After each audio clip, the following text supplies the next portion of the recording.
The EPM mission reads that we are a resource and voice for financial empowerment. The EPM vision, which is connected to the EPM way, is to continue to offer financial service, communication, and assistance to the communities we serve.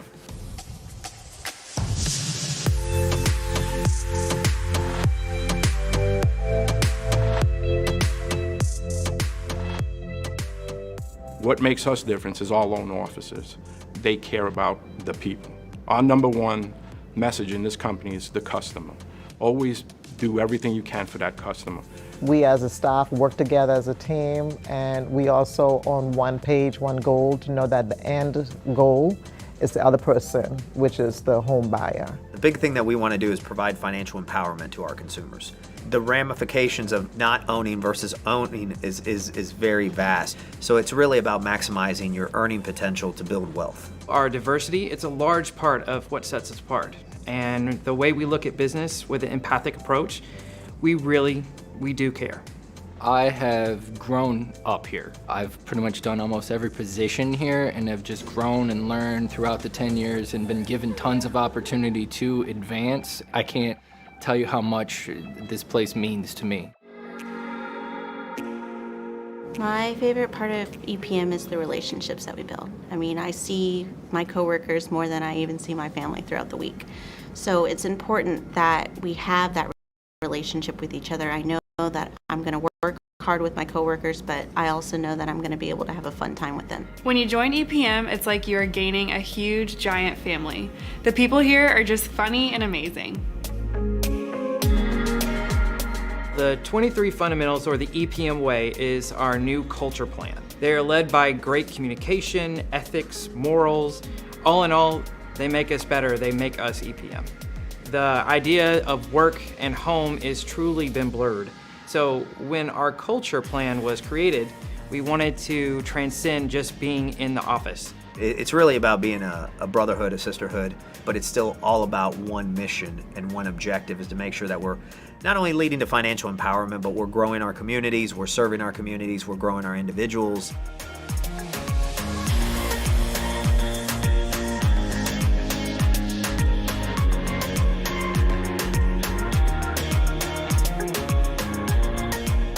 Most of the loans we're doing are for families. It's the biggest investment in their lives. For me to know that every little part that goes into the end goal of home ownership makes a difference, and we're playing a big part of that for that prospective home buyer to have their future home. There's certain programs that not every lender offers, and we try to offer as many of those programs as possible so anybody could kind of fit the mold with a program that we have and offer that to them so then they could get that purchase done and own a home.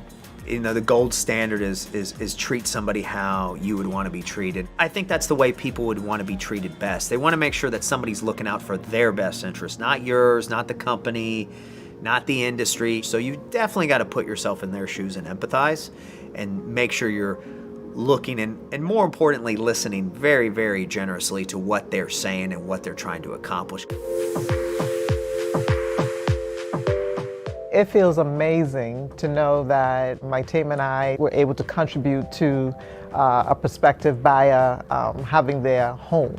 And for that home buyer to finally walk into the doors and have their home is just amazing, and we contributed to that. It gives you a sense of pride in what we're doing here and gratitude to be able to help out those people get things and achieve their goals as well. A lot of people talk about care, and the only way to truly care is through showing action and showing what you're doing for them in that moment. We're able to help people to achieve the American dream, which is home ownership. But it's not just home ownership. That's your home. That's your family. So generations can be there just by one impactful movement that we do.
Welcome, everybody. We are here. It's finally race day here at the Alpha Cup E-Racing Association with our friends Equity Prime Mortgages, Gapham and Red List. So here we go, ready and waiting. Can't wait, buzzing, absolutely stoked for this, Sean. In the comms box with me, again, this sensational guy. He's been really busy with his sim rigs. It looks absolutely beautiful, but tonight he is with me on comms. How you doing, Sean? Some greetings from Alabama, everyone. It's time to kick this thing off. Event number 2 for the Alpha Cup. Cannot wait to see what goes down here. We have 7 heats worth of qualifying here to go through today. And last time for event number 1, we didn't show you qualifying, but the qualifying rounds were so good, we actually decided to go ahead and broadcast them because the racing and the qualifying is pretty much every bit as good as the racing in the final. So why not show it off? You guys and gals on track with us here at the Alpha Cup are doing a heck of a job. We want to show the world why this is the place to come and race Gran Turismo. So yeah, back to you, Craig. I'm buzzing, man, and it's not just the coffee. No, definitely not. So, just a couple of drivers just to look out for. We've got Pi, RHR, BBR, Hartman, Red Spectre is back and really needs a good one after the disconnect he had in the last Alpha Cup final. So he'll be looking to redeem himself and get straight onto business, and let's see what he can do. Robert's there as well for BBR, and I Am Supermex also in for this one as well, racing at GT Champion. So it'd be great to see what these guys. We've got an absolutely incredible amount of drivers, some sensational drivers racing. Some of them are still asleep. We're trying to get them up as we speak because they're all the way over across the other side of the world, and we do hope they are ready for this one. But here we go. We are going to get this one underway, and let the nerves kick in here, Sean.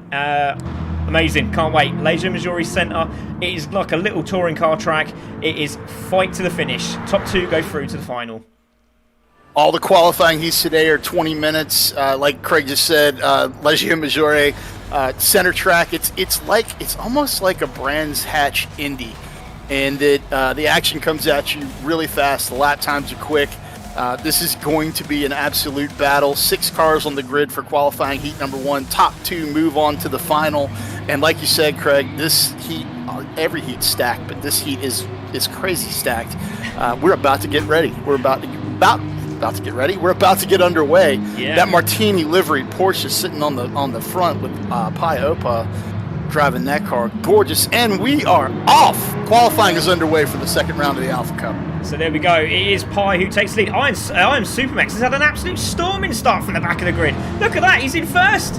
From the first corner, he's into first place, and he's not mucking about. Red Spectre also in second, so massive mistakes there from the guys at the front of this start of the race. It's absolutely incredible. They've all dropped to the back of the grid. The guys in the rear have gone to the front of the grid. What a start. How did Supermex do that? Jesse Awuji, one of our founders here at the ERA, looking at the Corvette up front. Jesse's probably coming unglued right now. I believe Jesse's on an airplane right now and watching from the sky. So being the Corvette guy that he is, he's probably like yelling on a plane and people think he's insane, which he kind of is. But, it's all good. It's all good.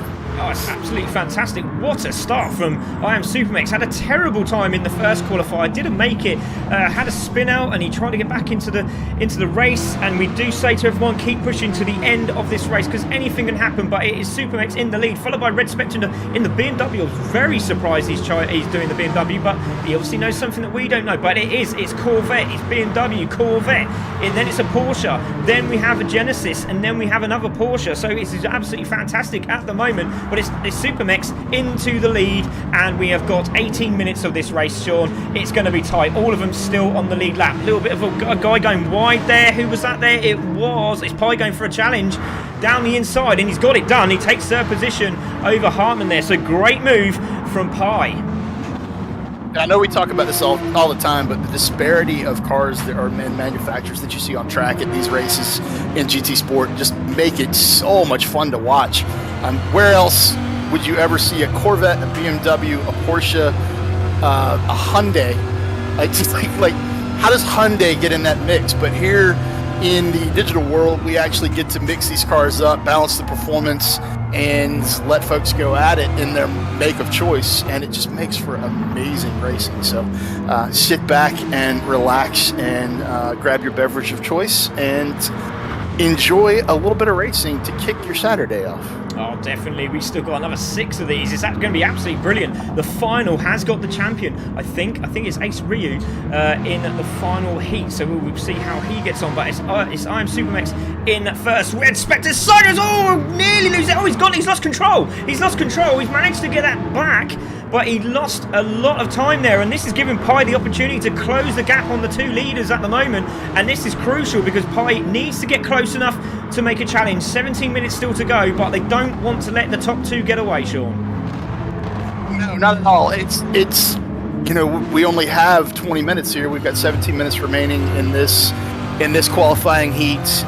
No tire wear, no fuel to worry about. So, I mean, you're out there and you can just push to the end. So the guys that are up front, they're building a little bit of a gap. Supermex has got a second over Red, and then I'm going to fade back a little bit and look. Red only has about 0.8 over Pi Opa right now, and then from there we go back 2.3 seconds from Pi Opa to BBR Hartman in P4. 0.3 second gap between Hartman and Ace UK, and then about a second. So I mean, the whole field's separated by less than 5 seconds right now, and we're about 4 minutes into this one. So this could tighten up as things go on. But right now, back at the front, looking at Supermex in that Corvette, he's getting it done, man. Like he's absolutely getting it done. Yeah, definitely. So just going for a replay, looking at Ace UK, goes down the inside of Hartman, and he thought maybe better of it. He slammed the brakes on. Hartman makes the move and sticks with it, and RHR has just stepped back a little bit, thinking, oh, could have taken him out there, but very, very lucky he didn't. So it is Supermex in the lead, followed by Red Spectre. We got Pi there in third, trying to grab these 2 here, but Supermex now being caught by Red Spectre, so it's getting very, very tight at the front. But what a great start from the American. What a really, really good start. Sensational from the back of the grid to first. Brilliant. Incredible. I'm looking at chat right now in our Facebook and our E-Racing Association Facebook chat for this race. Martin Nelms, obviously Red Spectre fan. Go on Red, BMW all the way. Coming out of Martin. Let's see here. Amelia Swinglehurst. Good luck, whoever's in this race. You can see who's in this race right there, Amelia. It's right there on your screen. That's who's in this race. And Tim Gray, go Supermex, get it. Well, he's doing it right now. He's got it. Let's see if he can keep it. Yeah, great to see Tim Gray there as well. Good to see. Well done, buddy. Thank you for joining us. But it is Supermex in the lead, followed by Red Spectre, and he's just taking it easy at the moment. Red Spectre knows he's in a good place. Don't forget, the top 2 go through. Okay, that's all he has to do. But knowing Red Spectre, he's going to go for that lead, and he has a little Plato nudge there on Supermex. He's got down the inside of him, and he's got that done. So into the lead goes Red Spectre with a little bit of rubbing. Rubbin's racing though. That was a bump and run. That was very NASCAR. It was a well-executed bump and run, too. It was just a tap. It was just a, hi, I'm right here.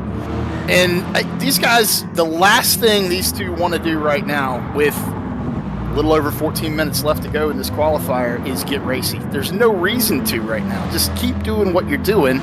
But Pi Opa, I will say this, Pi Opa, or is it Pi Opa? Yeah, I just call him Pi, just easier. But yeah. It's more like Pi Opa. At least it's quite good. Pi Opa. Yeah. I have no idea. I just feel like breaking a plate right now. Should I be throwing a plate on the floor? Yeah, Pi is right there, man. Pi is sitting there in P3 right now, basically wanting Red Spectre and Supermex to have at it. Like, it is, the more they race, the better it is for Pi. So we'll see how this goes, man. But 13 and a half minutes left in this one. You get the feeling that all of these heat races are going to go by like a blink of an eye. It's just definitely. All this is going to happen so fast. Yeah, I was going to just about to say it was very interesting to see these car selections, because obviously there is. We've really mixed it up this series. For this Alpha Cup, the EPM Alpha Cup, and it's just unbelievable because we've made it a short track, so you don't know whether to go for a fast car or a slower car or a car that's quick in the corners or a hard braking car, because you have to think of that final. The final is at Saint Croix. And that is not a slow track. That is a flat-out racetrack. You need to be on pace. You need to have a quick car. You need a car that can get in the tow and overtake. You need a car that's got good handling. And I think Red Spectre has got it right. And I also think that Supermex was thinking of this race because the Corvette round here is sensational. Very quick car, very torquey car, short shifting, exactly what you need around this track, Sean. And then tomorrow's track for the final, really long, quite fast in places, but also quite technical. There's enough corners there to throw a mix at you. So we do ask all of our racers to qualify with what you're going to race in the final if you make the final. So what you're seeing today is what you're going to see tomorrow, and what these guys and gals have to run tomorrow if they make the final. Let's watch it unfold and see if they made the right choice. Yes, it's fun. I just want a massive mention there to RHRH UK. He's actually literally got the flu. He messaged me this morning and said, look mate, I felt like I've been hit by a truck. And he's out there still racing hard in 5th position. Let's see what times he's doing. 43s, and you know, a man that's feeling really under the weather and doing 43s, great stuff, absolutely brilliant. So there we go. It's just looking through chat again. GT Realm coming in with a great comms, guys. I got all. It's a warm fuzzy. Thank you. Yeah. I want to give him a cuddle. Cheers, Cliffy. Love you, buddy. Yeah, he's just a little digital hug. Yeah, digital hug. We'll have to make one of those emojis. But there we go. Red Spectre's out there in the lead, followed by Supermex, who really wants to get into this final. And at the moment, he is doing a super job. He actually does race a lot of endurance races, so really good to see if he does get there. But Pi is still lurking about. But I just want to notice that Hartman in the Corvette has closed up on Pi, and he's really pushing for that 3rd place. Let's keep an eye on that, everybody. So there we go. We're on board from the rear end of Pi's car, and Hartman is there in the Corvette. Nice short shift. You've got to absolutely rev the nuts, if I'm allowed to say that, out of the Porsche. And he's doing an absolutely sterling job. So into the braking zone, into the hairpin. A nice tight line for Hartman. He's hit the curbs. He's made that really bad. He's literally put over the car. Yeah, he's gone so tight. He's actually gone over the grass. He's trimmed the hedges and taken the sausages out as well. So the sausage curve was the yellow section there. You hit that, it literally puts you out of place. But Hartman is still there, so he's done very well to keep hold of that. The grounds crew is going to basically fine BBR, for whatever grass was just torn up. And it's BBR Hartman getting a little bit wrong, but not losing a ton of time, just a little over a second now between him and Pi in P3. Pi still running in that P3 position. Let's see here. Red Spectre and Supermex actually have checked out a little bit from Pi. They're a little over 2 seconds ahead of that 3rd place position, and actually Red now in the BMW is starting to stretch his legs a little bit. Almost a 3-second gap between Red and Supermex. So Red's basically trying to put a stamp on heat number 1 and say, nope, this one's mine, and this is the pace that I have, and the BMW is potentially a good car to have for tomorrow. So let's watch this unfold and see what he does. It's a pretty car. I'll give him that. He made the BMW pretty with that livery. I'm not a fan of the current generation BMW GT cars, but that's just me. They're all too big. They're huge. As I heard from a very good friend of mine, Legion, who races at CC Sim Racing, and he is a CC Sim Racing team driver, he's actually said, all right, I'm going to drive that BMW and I'm going to park it like it's a lorry. So I'm like, and on this track you need a big car. You need to stop these guys from getting past, but it's also a very good car. As you can see, Red Spectre holding the lead. So both of them were in the Alpha Cup, first Alpha Cup final. Legion missed out on the Alpha Cup final, didn't he? Because he was in the Lamborghini and he spun, didn't he? He lost it on Paddock Hill Bend at Brands Hatch. So he'll be, and he was running incredibly well. That car was looking and sounding fantastic too, and he's probably looking to get a little revenge for who would he get revenge on though? Get revenge on himself for making that mistake, because it was an own goal, man. Like, he literally spun himself. There was nothing involved with that. And while I'm talking, Dustin Valentine watching us on the E-Racing Association YouTube channel right now. Dustin's asking if we're streaming anywhere else. Absolutely. We're streaming on the E-Racing Association Facebook, YouTube, and Twitch channels. So you can find us wherever you want to find us. That's right. Invitational was for CC Sim Racing. I think everyone's gone back there, but we are just concentrating on E-Racing Association for this Alpha Cup because we have got some big business race drivers in here, and it is absolutely stonking. Brilliant start to the Alpha Cup in the first one. Really appreciate the E-Racing Association, Matt and Jesse and Tim, and also Sean and myself, that we got the opportunity to show off our skills at CC Sim Racing. But it's all about the other drivers now, and it's starting to get worldwide, and that is why we are staying here at E-Racing Association with Equity Prime Mortgages for the Alpha Cup 2. And it's been a great start. 7 minutes to go. Red Spectre in the lead. Now 4.7 seconds. He's trying to hit a 42, I reckon here, Sean. 43 flat is a cracking lap time. Yeah, he's definitely got a 42 in that car. He's finding the zone, feeling that flow state, and really getting it done. Oh, Pye's gone wide. Pye's gone wide. Hartman's gone into third. So Pye's got, sorry there, Sean. I do apologise for jumping over there. But Hartman has just taken Pye for position. But Pye has got Hartman in the slipstream. He's gone down the inside. It's Pye down the inside as he comes into turn one, into the braking zone. Pye's trying to hold that line. Hartman's going to try and hold the outside line, and he does it, and he sticks it in there. Brilliant stuff by Hartman. He defended that like a trooper, and he's managed to hold third position. Great driving from Hartman, and really good concentration and great racecraft from Pye. And Pye's lost the back end, and he's hit the wall. He's hit the wall, and that's cost him damage, and he's going to be damaged. And this is going to give Ace UK a chance to take fourth position off him as well. So he's got his wolf, and Pye's got real damage. He's pulled off the side. He's got damage. He's going to have to come into the pits, and he's really frustrated, as you can see. What a start. The car is twitching to the right-hand side. Sean, that's incredible. Was not expecting that. Absolute red mist situation there. Pye got it wrong, gathered it up, had a chance to actually just take a deep breath, settle down for the last 6 minutes, and he just let the red mist get the better of him, and there you go. That's what happens. You got to take that deep breath after you have a mistake like that, and even if the car that got by you gaps you a little bit at that point, and I'm just going to shout out to Gapham. Thank you for coming on as a sponsor. Even if you have that, even if that car gaps you a little bit, you've got to take that deep breath, gather it up, and regain running your race. That's what it's all about. You have to run your pace.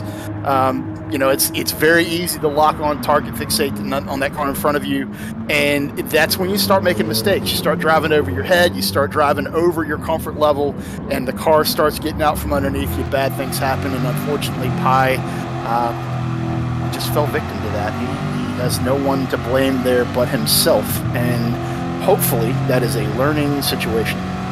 Yeah, definitely great shout there by Sean Yoder. But I just want to say, Sean, 2 seconds down the road from Supermex is Hartman, and he's on an absolute mission. 4.5 minutes to go. So we've got a few laps to go yet, but Hartman could grab second. Now Supermex really has to concentrate now because Hartman's on a mission after that great bit of driving earlier.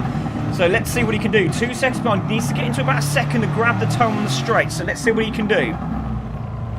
Yeah, it's Jesse coming unglued in an airplane right now. We have 2 Corvettes running second and third right now, so good stuff going on track. BBR Hartman running P3. Actually just took 2/10 out of Supermex in the last 3 or 4 corners. And now Supermex opens that back up, so I'm going to stop talking about that. Supermex actually has just put it back over 2 seconds. So this is going to be basically a push-pull scenario to the finish here. Less than 5 to go, less than 4 to go at this stage. So if Hartman wants to get it done, he needs to turn the afterburners right now. Supermex is not going to want to let that happen, though. Yeah, definitely. See Roberts, obviously it looks like he's made a mistake somewhere. He's dropped back again. Pye is there in 6th position, obviously running with the damage, but great to see these drivers still pushing hard. Anything can happen in the Alpha Cup, you just don't know. We say to the drivers, keep pushing till the end and see what happens, because you never know, you might get to the final. Fastest, if anyone does miss out out of the 14 that can't make it on the Sunday, the next fastest driver with the overall time will get through to the next to the final on Sunday. So, but at the moment, 7.5 seconds in front is Red Spectre, and he's literally cleaned up today at the moment. But it's the battle for second is where we need to watch. But it's Supermex actually holding second, 1.7 seconds on I just want to clear this up.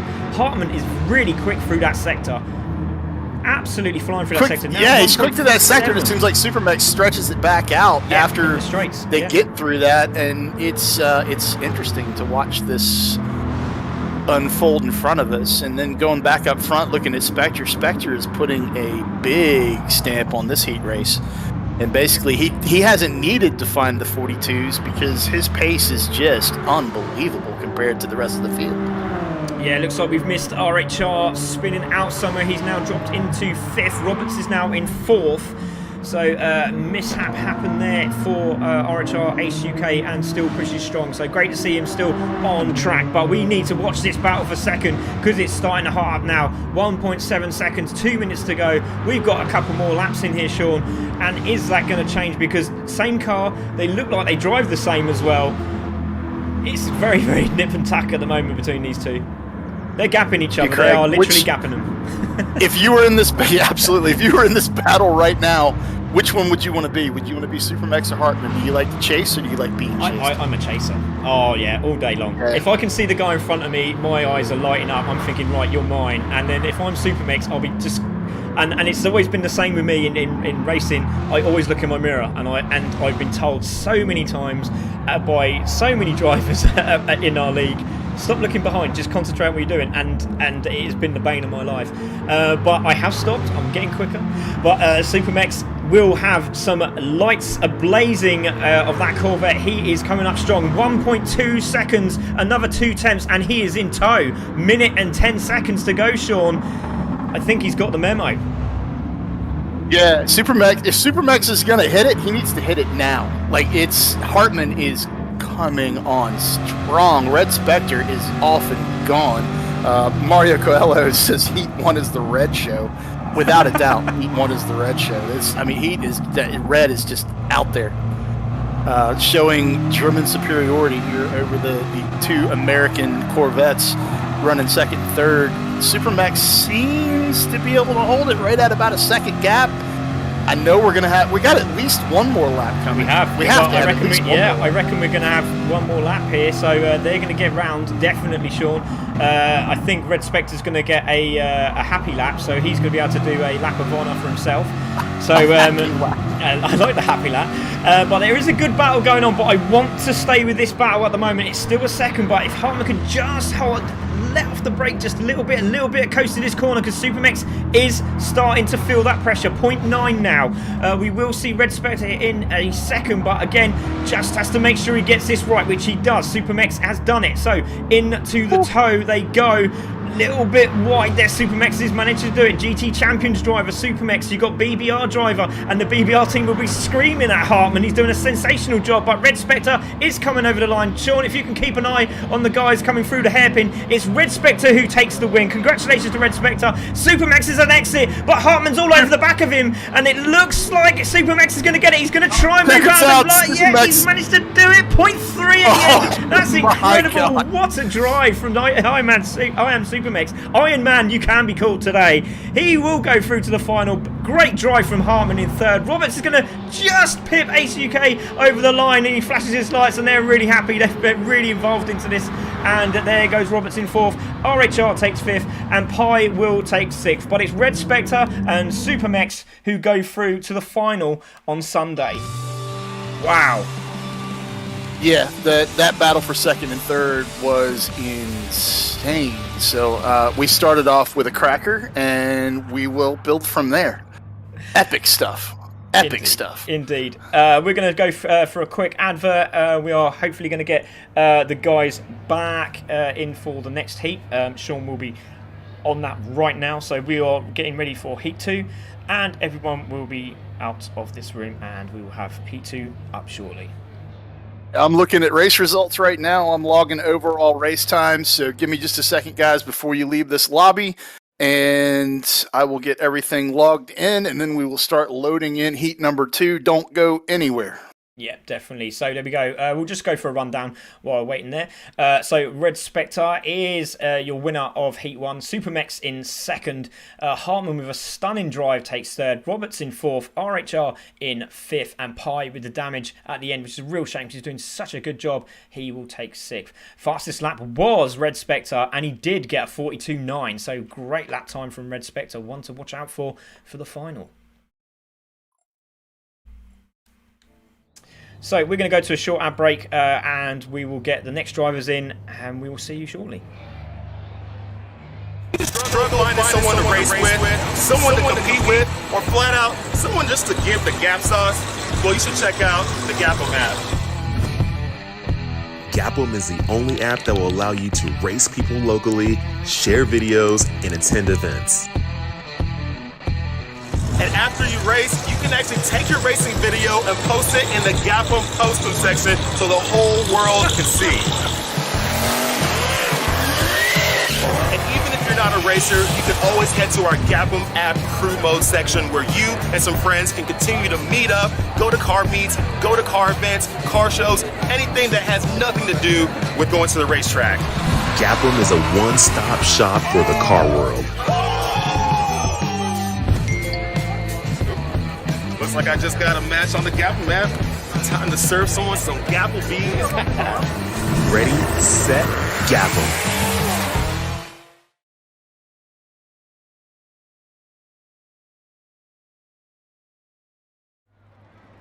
So there we go, Gap'em. Thank you very much for joining us, Gap'em.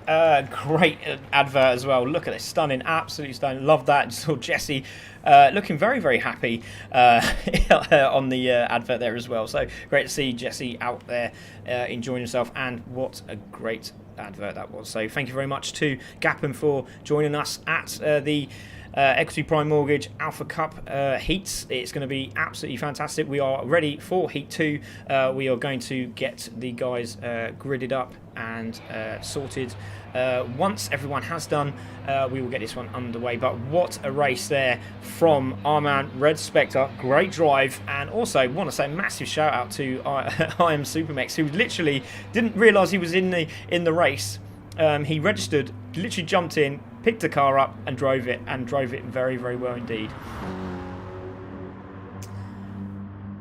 So, looks like we are just waiting for everyone to come in now. We have some cracking drivers out on track. Let's have a quick look at them. So we have Benno Big Time is there. We have Swingle. Garvey is also there in the pits. We're just waiting for Red Spectre to come out. So he'll be out of the room shortly. We have Cartier Wes in. We have Cookie in as well. So looking forward to seeing how he does on track, my brother. So I wish him all the best, especially after the last Alpha Cup heats. He had to have a stonking start, absolutely magnificent start, only to lose it as he came down the Padicle bend. I know, Adam, I'm really, really sorry. I had to tell everyone, but he's back.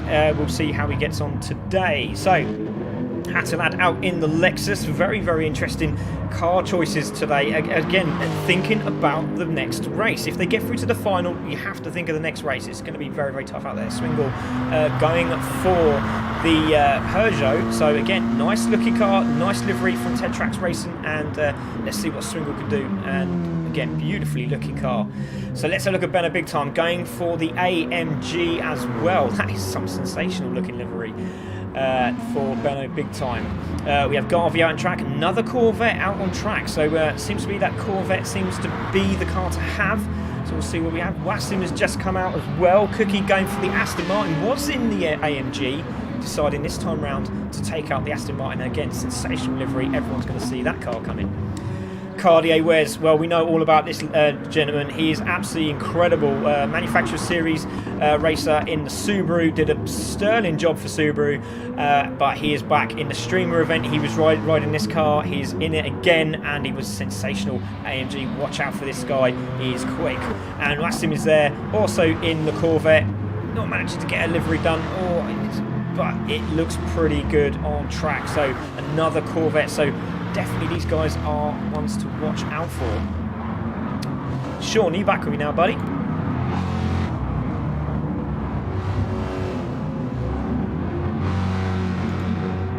So just waiting for Sean to come back. He's not there at this moment in time.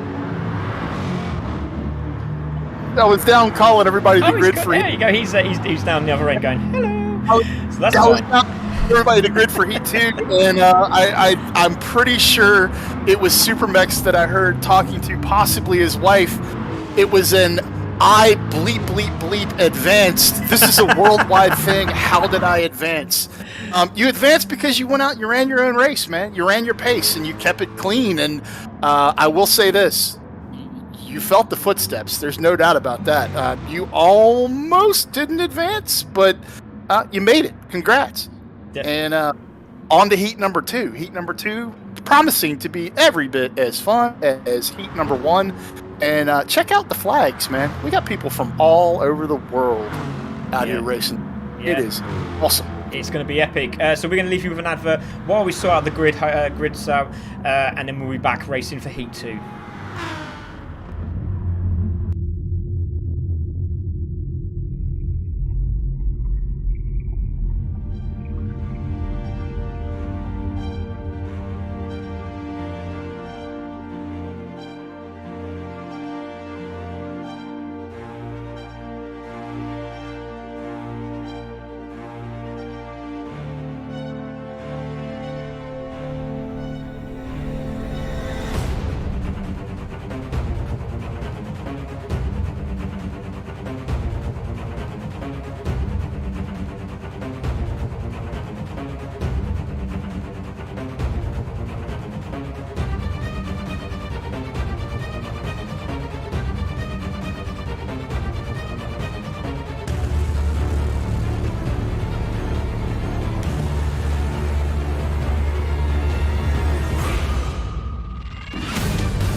So welcome back, everybody. We are ready for race 2, heat 2. It's going to be an absolute epic one. We're joined with my main man from America, Sean YODER. So we are here ready for this one. Again, got some cracking names up there. Everyone is ready. Let's just get this one underway, shall we, Sean? Some great liveries again out there. But just going to kick off the start of this race and let you know that it is change of positions. A couple of guys haven't made it, which is a real shame. Like I said, massive thanks to Equity Prime Mortgages, Red List and Gapham. But here we go. Here is your man on pole position. It's Cardio Wes on pole. We have Wassim in second. We have Hatalad third, Cookie fourth, Swingle in fifth, Josima in sixth, Benno Big Time 7th and Garvey in 8th, and he was a late entry but he is there. So there we go, all the drivers are ready to rock and roll. Let's see if we can get a better shot of these cars. There we go, that's a little bit better, isn't it? Waiting for these lights to go green. GT45 Gaming with a Let's Go Cartier. Cartier starting from the pole. We'll see how he does. Martin Nelms, come on, Hatalad and Wassim. You guys got this, so we'll see how it unfolds, man. We are off and running, 20 minutes to go in Heat race number 2. Yeah, great battle between Hatterlad and Hatterlad. He's up there. He's actually on the pad. He decided to go on the pad before the race day. He has been practicing on the steering wheel, but he thought he was a little bit pacier on the pad. But there he goes. Cookie has gone into 3rd place. What a great start. Well, exactly what he needed. And Benno Big Time shot through the pack at the start. But it is Cardi Wes who takes the lead into the hairpin. A little dive down the inside from Cookie. Having a look. Not quite doing it. Swiggle going a little bit wide there. He's taken the marbles and he's gone really, really wide. And that's put him right to the back of the pack, with Garvey now having a little chance here as well. So Garvey at the back, looks like he got a little bit of a barge there. He's flashing his lights, not very happy at the start of this race. But another great little move here from Yoshina Chima, who's gone down the inside of Benno Big Time. He's trying to hold the inside line into the braking zone, gets it done. Great move there from Benno Big Time, managing to hold it. Cut back is on for Yoshima. He's down the inside as it comes into his right hand, very tough. And Benno Big Time knows he doesn't want to be on the outside because that could put him on the grass. But great drive from the two as they come through the S's, climbing the hill. What a race at the start of this. I'm looking at the back of the pack. I don't know what's happening in the front, but it's Yoshima who's got the inside line. Benno Big Time tries to get it done. He drops back 2 places, but Yoshima now into 5th, so watch out for him. He's on a charge. But Wassim is all over the back of Cartier. And look at the battle in 3rd. It's Cookie and Hatterlad. Oh my god, I don't know where to look, Sean. Where do I look? Help! I believe Benno Big Time just sent the Mercedes off into the grass. Not sure if he got some help there. Hatterlad and Cookie going at it like it's lap number the end. lap number final. I'm completely tongue-tied, and we're just getting started with heat number 2. Hatterlad and Cookie. Cookie was making it look like an F1 start, just basically showing Hatter the front bumper of that Aston Martin as often as possible in the rearview mirrors. And now Yoshima right on the back of Cookie, making this a 3-car affair. This is craziness. They're going at it like it's the final lap. Yeah, oh, he's got a bit twitchy as Cookie as he comes through the corner there. He's in 4th place. Hatterlad now into 3rd. Great battling from these two. But it's Yoshima you've got to watch out for. He's now in 5th, and he's flown up the back of these, but they're still battling. They need to concentrate and work together, but Cookie's having none of it. Goes into 3rd. Little bit of an argy-bargy with Hatterlad. Hatterlad's on the grass. That's going to put him into real pressure here. Yoshima's going around the outside of Hatterlad. Not going to do it, but it's Cookie into 3rd. Hatterlad in 4th. The guys at the front are still having a battle with Wassim is now taken the lead. Wassim has taken the lead. Let's see if we can have a look where he done it. So let's have a look. He's got it down the inside of turn 1. Great move from Wassim, and he's now into 1st. Cartier Wes in 2nd. And what a great start to Heat 2. My goodness, I wasn't expecting this. Corvettes are just showing some pace here today. This is craziness. Yoshima with the fast lap right now, sitting back in P5, but showing he's got the pace. 43.1, no joke. Red Spectre, I think, fastest lap in that first race with a 43 flat, so 43.0 something. Yeah, back at the front, Wassim K putting the Corvette in the classic Corvette racing colors. You can't go wrong with that. That car just looks right. That's a proper race car. Cartier West, 0.8 seconds behind Wassim. Wassim just lighting the fires, man, kicking the afterburner on and letting it go. Hatterlad, let's see here. Hatterlad only side by side. Side by side as they come into the final corner. Sorry, I do apologise again, Sean. Down the inside, Hatterlad takes it. Yoshima's now on the outside of Cookie. Has he got that done? No, that Aston Martin's power out of the corner is sensational. Look at the speed he's got. He's on the back of Hatterlad now. It's all tense, but they've got to work together. They're letting the top 2 get away, and they should be working as a 3, not as a 1-on-1. But again, Hatterlad gone wide. Cutback could be on for Cookie. Tries to get that inside line. Hugging the inside line. Hatterlad holds it again. Sideways is the Lexus as he goes around the right hand. This is sensational, Sean. Oh, he's in the sausage curb as Cookie, and you got Yoshima all over the back of him. Let's go on board with Cookie. He's got Yoshima there, but this is pulling in Garvey. Garvey's in 6th, and he's now caught up onto this pack. Unbelievable. It's going to be fun to watch all the way to the end. Cartier West, though, 2.4 seconds. Oh my goodness! There was a big yelling. I have to stop talking. There was a big incident. So Hatterlad was in 3rd place. He's left the room. He's down the inside. And goes, he's just literally had a tap and the car just went off. He's had a disconnect. That's what's happened. He's had a disconnect and the car's cut out and he's off. He's off the track and he's out of the race. Hatterlad, one of the contenders for a top 14, is out of this race. No, we hate to see that. We hate to see a disco. Absolutely hate to see a disco. It's kind of like a blown motor. I mean, it happens. It's digital racing. We know it happens, but it's very annoying when that happens. Yeah, definitely Yoshima still trying to get through. This absolutely monstrous Aston Martin still can't get it done, but Garvey now in 5th, Swingle in 6th in the Peugeot, pushing hard for Tetrax Racing. There's Benno Big Tom and that gorgeous looking Mercedes. It looks absolutely beautiful. I think I had that on my Vauxhall Nova, Sean, years ago. That's on your Nova? I'm sorry. I'm looking at chat. Hang on.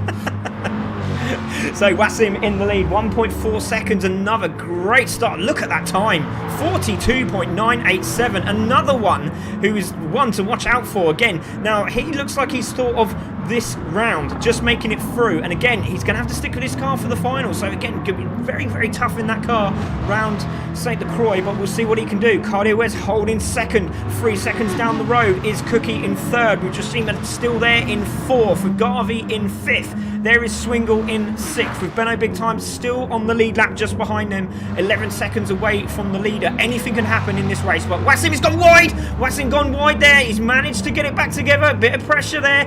Now the time is coming back down, 1.4. Manages to get it back under control. I think Cardi Wes also made a little mistake there as well, but holding 2nd. So Cardi Wes there. There is Cookie side by side with Josima. He's trying to hold that inside line. Josima's there, and he gets tagged, and that's going to be a hit in the wall. And he's hit the wall. He looks like he's got it all back together, but again, a little bit of an incident there.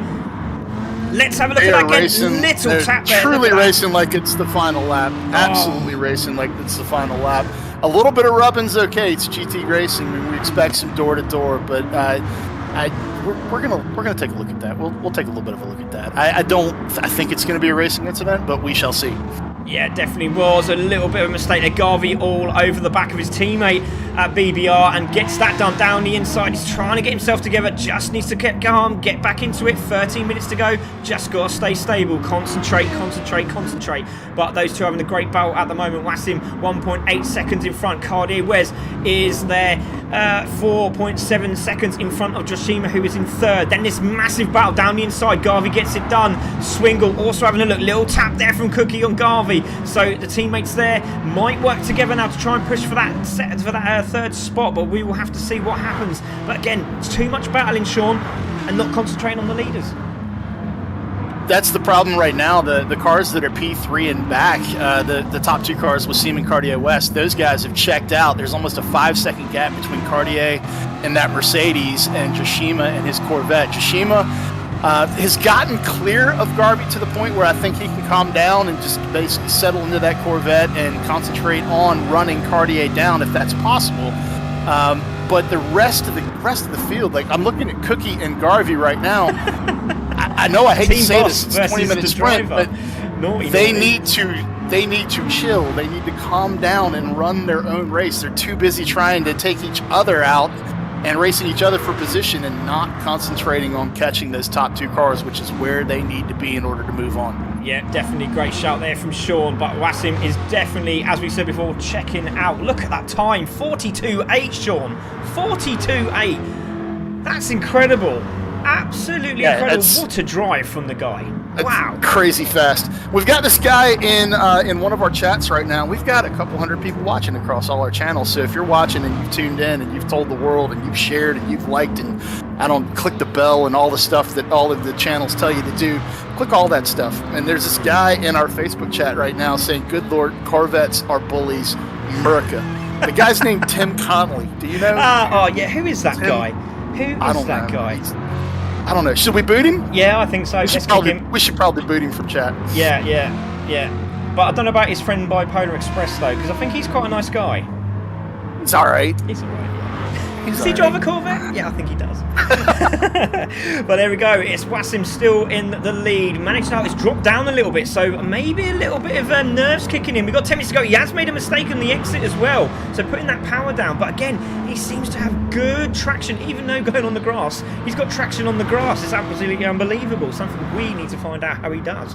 But there he is, Wassim in the lead. Cardier West still there in the Mercedes, holding 2nd. Slightly dropped down a little bit for 3rd place. Now 4.8, going back up again, so don't listen to me, I don't know what I'm talking about. BR there is in 4th, doing a great job. Cookie there, managing to pull away now. Can he chase down Joshima in 3rd place? Garvey in 5th. Swingle doing a cracking job in that Peugeot. Again, another one thinking of the final. Very difficult to drive this car around this track. It's very, very technical, very, very tight.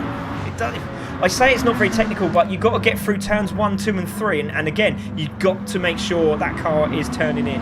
It is very, very difficult to get that right. If you get it right, you're in the money. You're going to be right up there with Wassim. If you're not, you're going to be going backwards. Less than 10 minutes left in heat number 2. Cartier West still holding about a 5-second gap over Jashima, running P3 right now in his Corvette. BBR Cookie sitting in P4. BBR Garvey.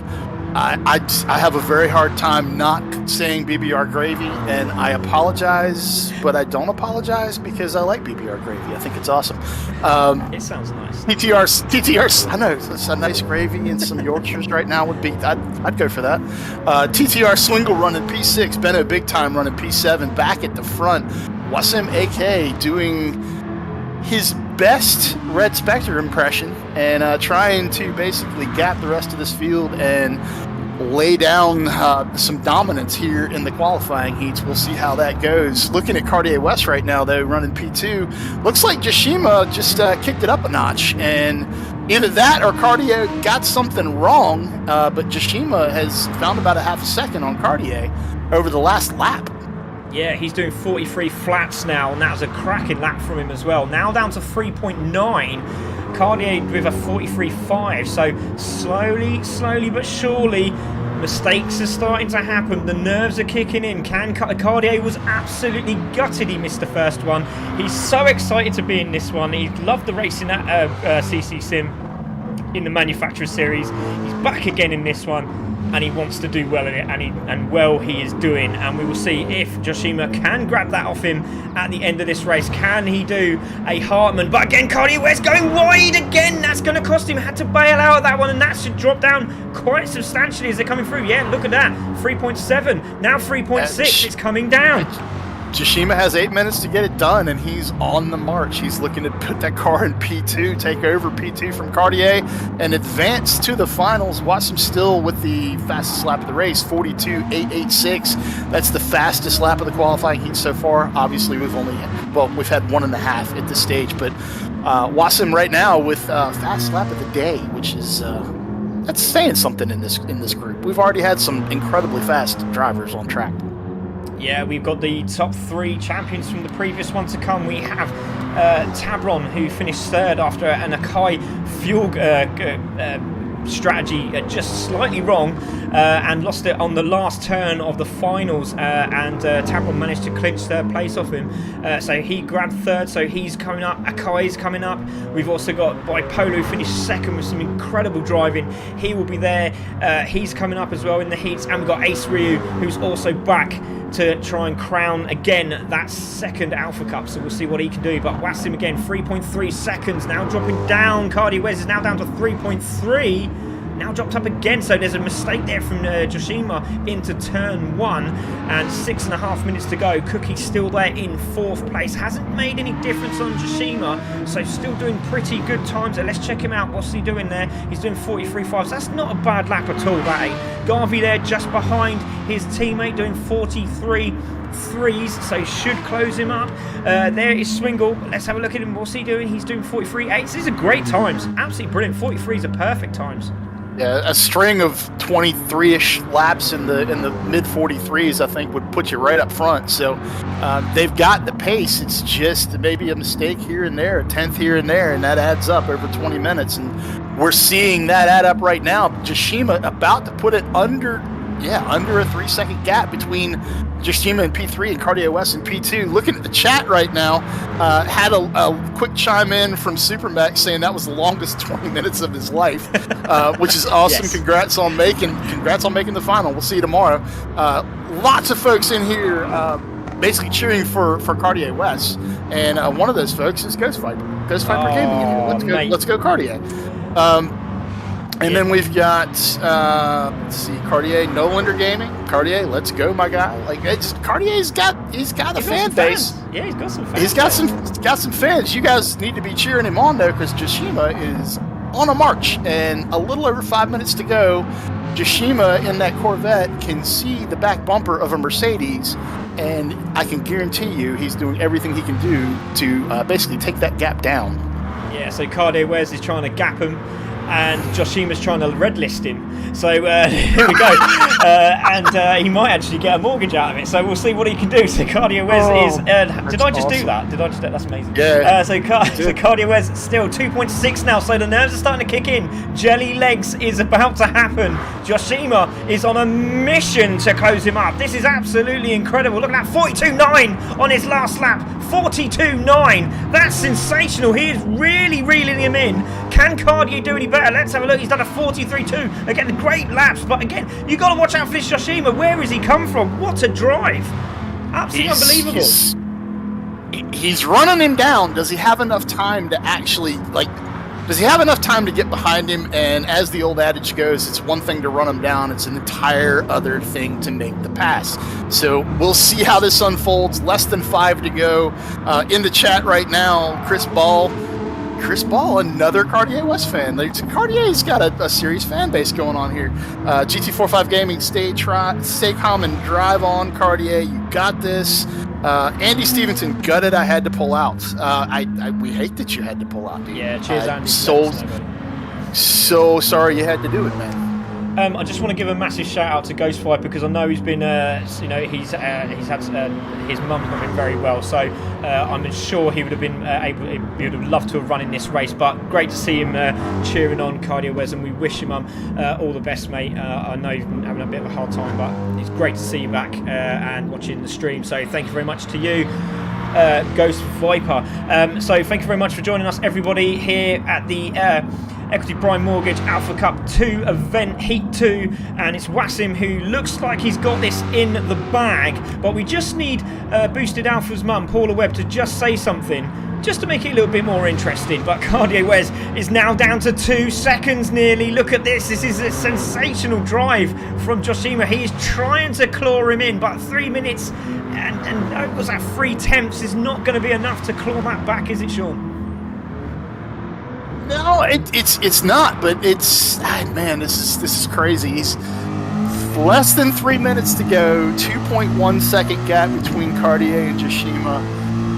Cartier has been he's not necessarily managing the gap because the gap keeps coming down, but it's not coming down, I don't think, fast enough for Joshima to get up behind that Mercedes and truly make a pass. So I hang on to your seats for the next 2 minutes and 18-ish seconds. It's going to get really interesting. We're going to have basically a repeat of Heat 1. P3 running down P2 right here at the end. P2, you don't want to be in P2, it looks like. You just want to get away like Wassim has. He's just done a fantastic job. He's just got on with it. He's got faster and faster and faster. What was his last time? It was a 43 flat, so he's literally doing 43s the whole way around the track. That's incredible. Cardio West can see his nemesis just behind him. There he is in 3rd place. Now down to 2 seconds now, and it's just slowly peeping up. The torque on that car is insane on the AMG, but again, no slouches that Corvette. Quick short shifts and it's back up the power very, very quickly. So great job here from Joshima. There he is in 3rd place, chasing down the man in 2nd. Cookie doing a fantastic job. And I tell you what, I just want to say, all he was happy about was not finishing last. He said, I don't want to finish last. I just want to make myself really proud that I can race with the big boys. And you know what, mate? Take a bow because you are doing that very well. Garvey in 5th place. Sorry, Sean. No, I was just going to say, Cookie has the pace, man. He has the pace. He got caught up in racing too hard with 3rd, 4th, 5th, 6th place and let the front cars go. And there's really, that's all there is to it. There was a couple, like I said, a 10th here, a 10th there, and all of a sudden you find yourself in 4th instead of 2nd. And that's the difference between moving on and not moving on. But even at that, putting on a heck of a display. Everyone is putting on a heck of a display. They're keeping their heads down. They're bringing it to the finish line. And like we said when we started this thing off, you have to be there at the end. Just run your own race, run your own pace. And I'm going to go back up front to Wassim right here. 5.8 second gap between him and Cartier right now. So Corvette showing some dominance, dare I say dominance, this early in the event. Heat 2 in qualifying. Corvette showing massive pace.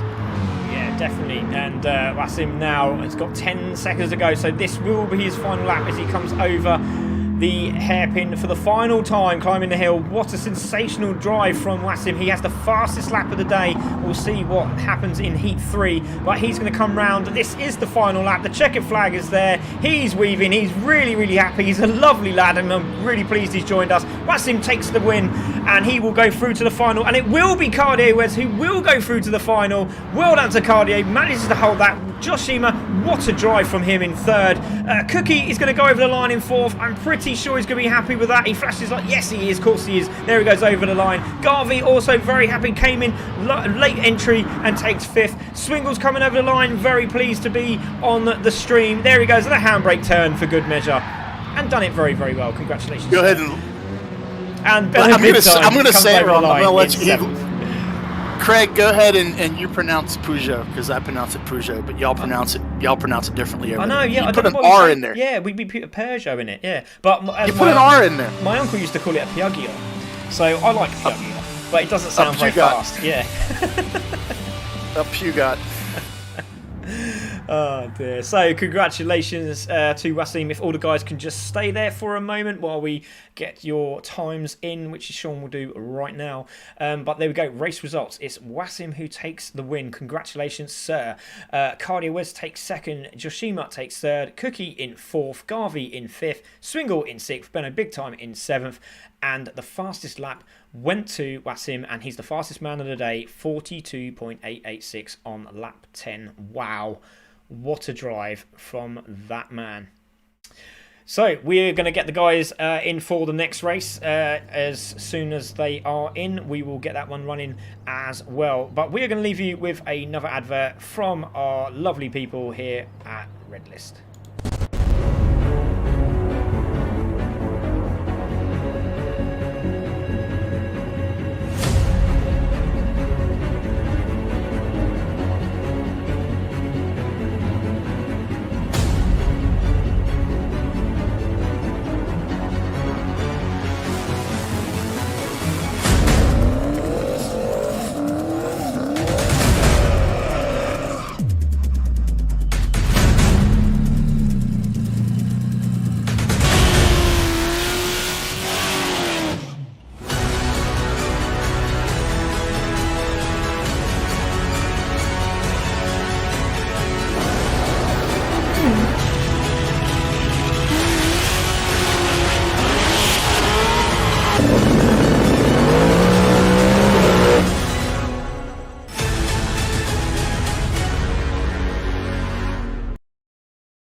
Wow, what an advert. So thank you very much to Red List for joining us here at the Equity Prime Mortgage Alpha Cup 2 event, Heat 3 now, after a great win from Wassim there.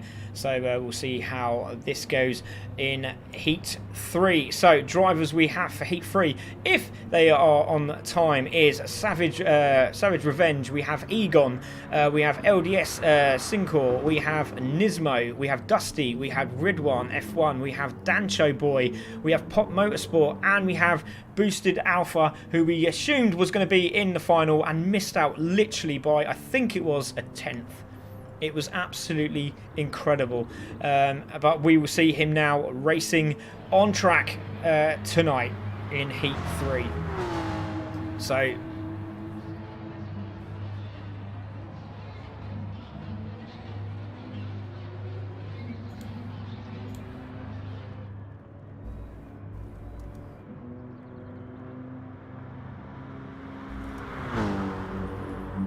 okay, buddy. No worries. So Sean is off to go and tell a few people what to do, which is fantastic, and a few are coming in now, so great to see.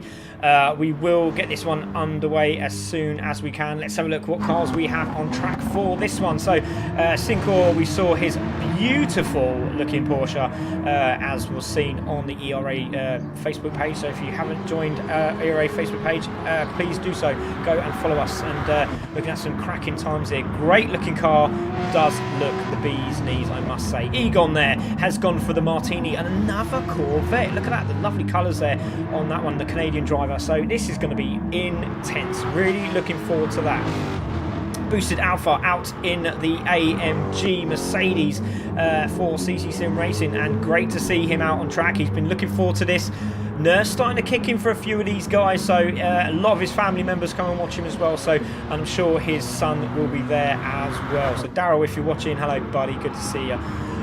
Dusty is there for CC Sim Racing in the Corvette. Another American, another Corvette. Let's see if they can make their move up into the final on Sunday. So great looking livery there from Dusty. I only said that because I made it. Savage Revenge is there in 5th place at the moment, just driving around in the lovely looking Porsche 911. Great looking car. Lovely looking livery as well, and good luck to him today. Another American. Great to see a nice array of flags here today. Canadian, Polish, oh, it's fantastic. American, and we have an Australian. So there we are. Pop Motorsport, there he goes in the Peugeot. Again, thinking of next tomorrow's final. Again, it's such a tough one to call. It really, really is. Do you pick this car? Do you pick that car? It is a very, very tough one. So there we go. Pop Motorsport in 6th. Ridwan there. F1, the Australian. There he is in the Nissan. Again, another one thinking of tomorrow. So can he put that time down and get that car into the final? We will see it very, very shortly. But there we go. LDS Syncor is the one to watch out for at the moment. 43.1 on the first lap round. So that's incredible. So looking forward to seeing if he can get a 42.8. I think he can.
Very welcome, sir.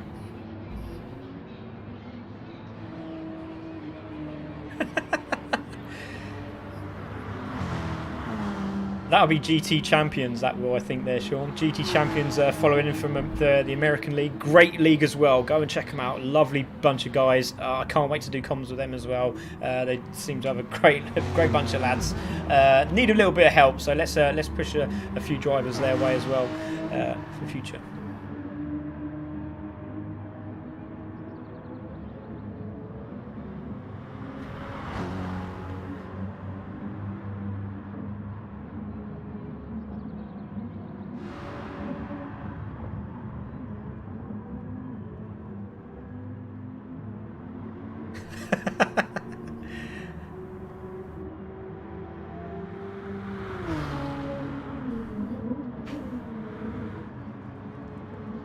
Definitely.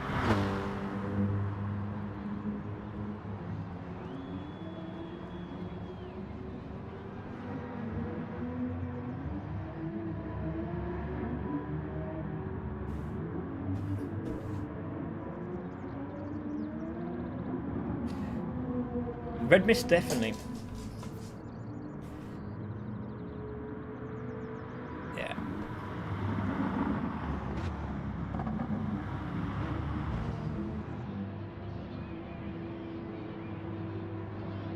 Daughtry saying no audio from Sean. Yeah, don't know what that is. It's working. It is coming on. Is it there? It should be working. Yeah, there it is. Can you hear me, Craig? Yeah, can you hear me, Craig? I can hear you lovely and perfectly clear. So, well, I don't know what happened there, but he should be there. Everyone should be able to hear you. Yep, it's there. It's definitely there. All right, I'm gonna go check something real quick on my end, Craig. I'm gonna mute my mic, and you carry on because you got this. I'm gonna go and grab an advert. So if you want to be part of this one for the next Alpha Cup, which will be Alpha Cup 3, check this advert out. This was some of the footage from our previous Alpha Cup, and it was absolutely sensational. We are getting ready to go, and hope you are as well. So we are ready for Heat 3. I'm going to sort out the lobby, check out the advert.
So welcome back, everybody. We will see the red list advert shortly, but what a start to this series, to this 2 heats. We've had Heat 1, Heat 2, now we're on Heat 3. Some cracking drivers: Savage Revenge, Egon, Sincor. We have Dusty, Ridwan. We have Pop Motorsport and Boosted Alpha in the mix for Heat 3. Just waiting for Sean to join me back in the comms booth. As soon as he is, we'll get back underway. Looks like we had a bit of a technical issue with the sound. It's all sorted now, so we will get this one underway very, very shortly. But what a great start. Red Spectre in. We have I Am Supermex in. We have Wasim in and Cartier Wes in. And don't forget, the guys that were finishing in 3rd place there, they might still have a chance if those guys, some of these guys can't make it to the top 14 final tomorrow at the same time. So be aware of that one. And he is back. So here we go. We're going to get this one. Send it. Send it. We're not going to gap him quite yet, but here we go. Let's see if I can do that again. That was impressive. So here we go. Race 3, Heat 3 of the Alpha Cup, and this is going to be brilliant. Everyone seems like they're on it today. This is going to be a very intense group. Boosted Alpha, Ridwan, which I know he's a quick driver. We've got Sincor there as well.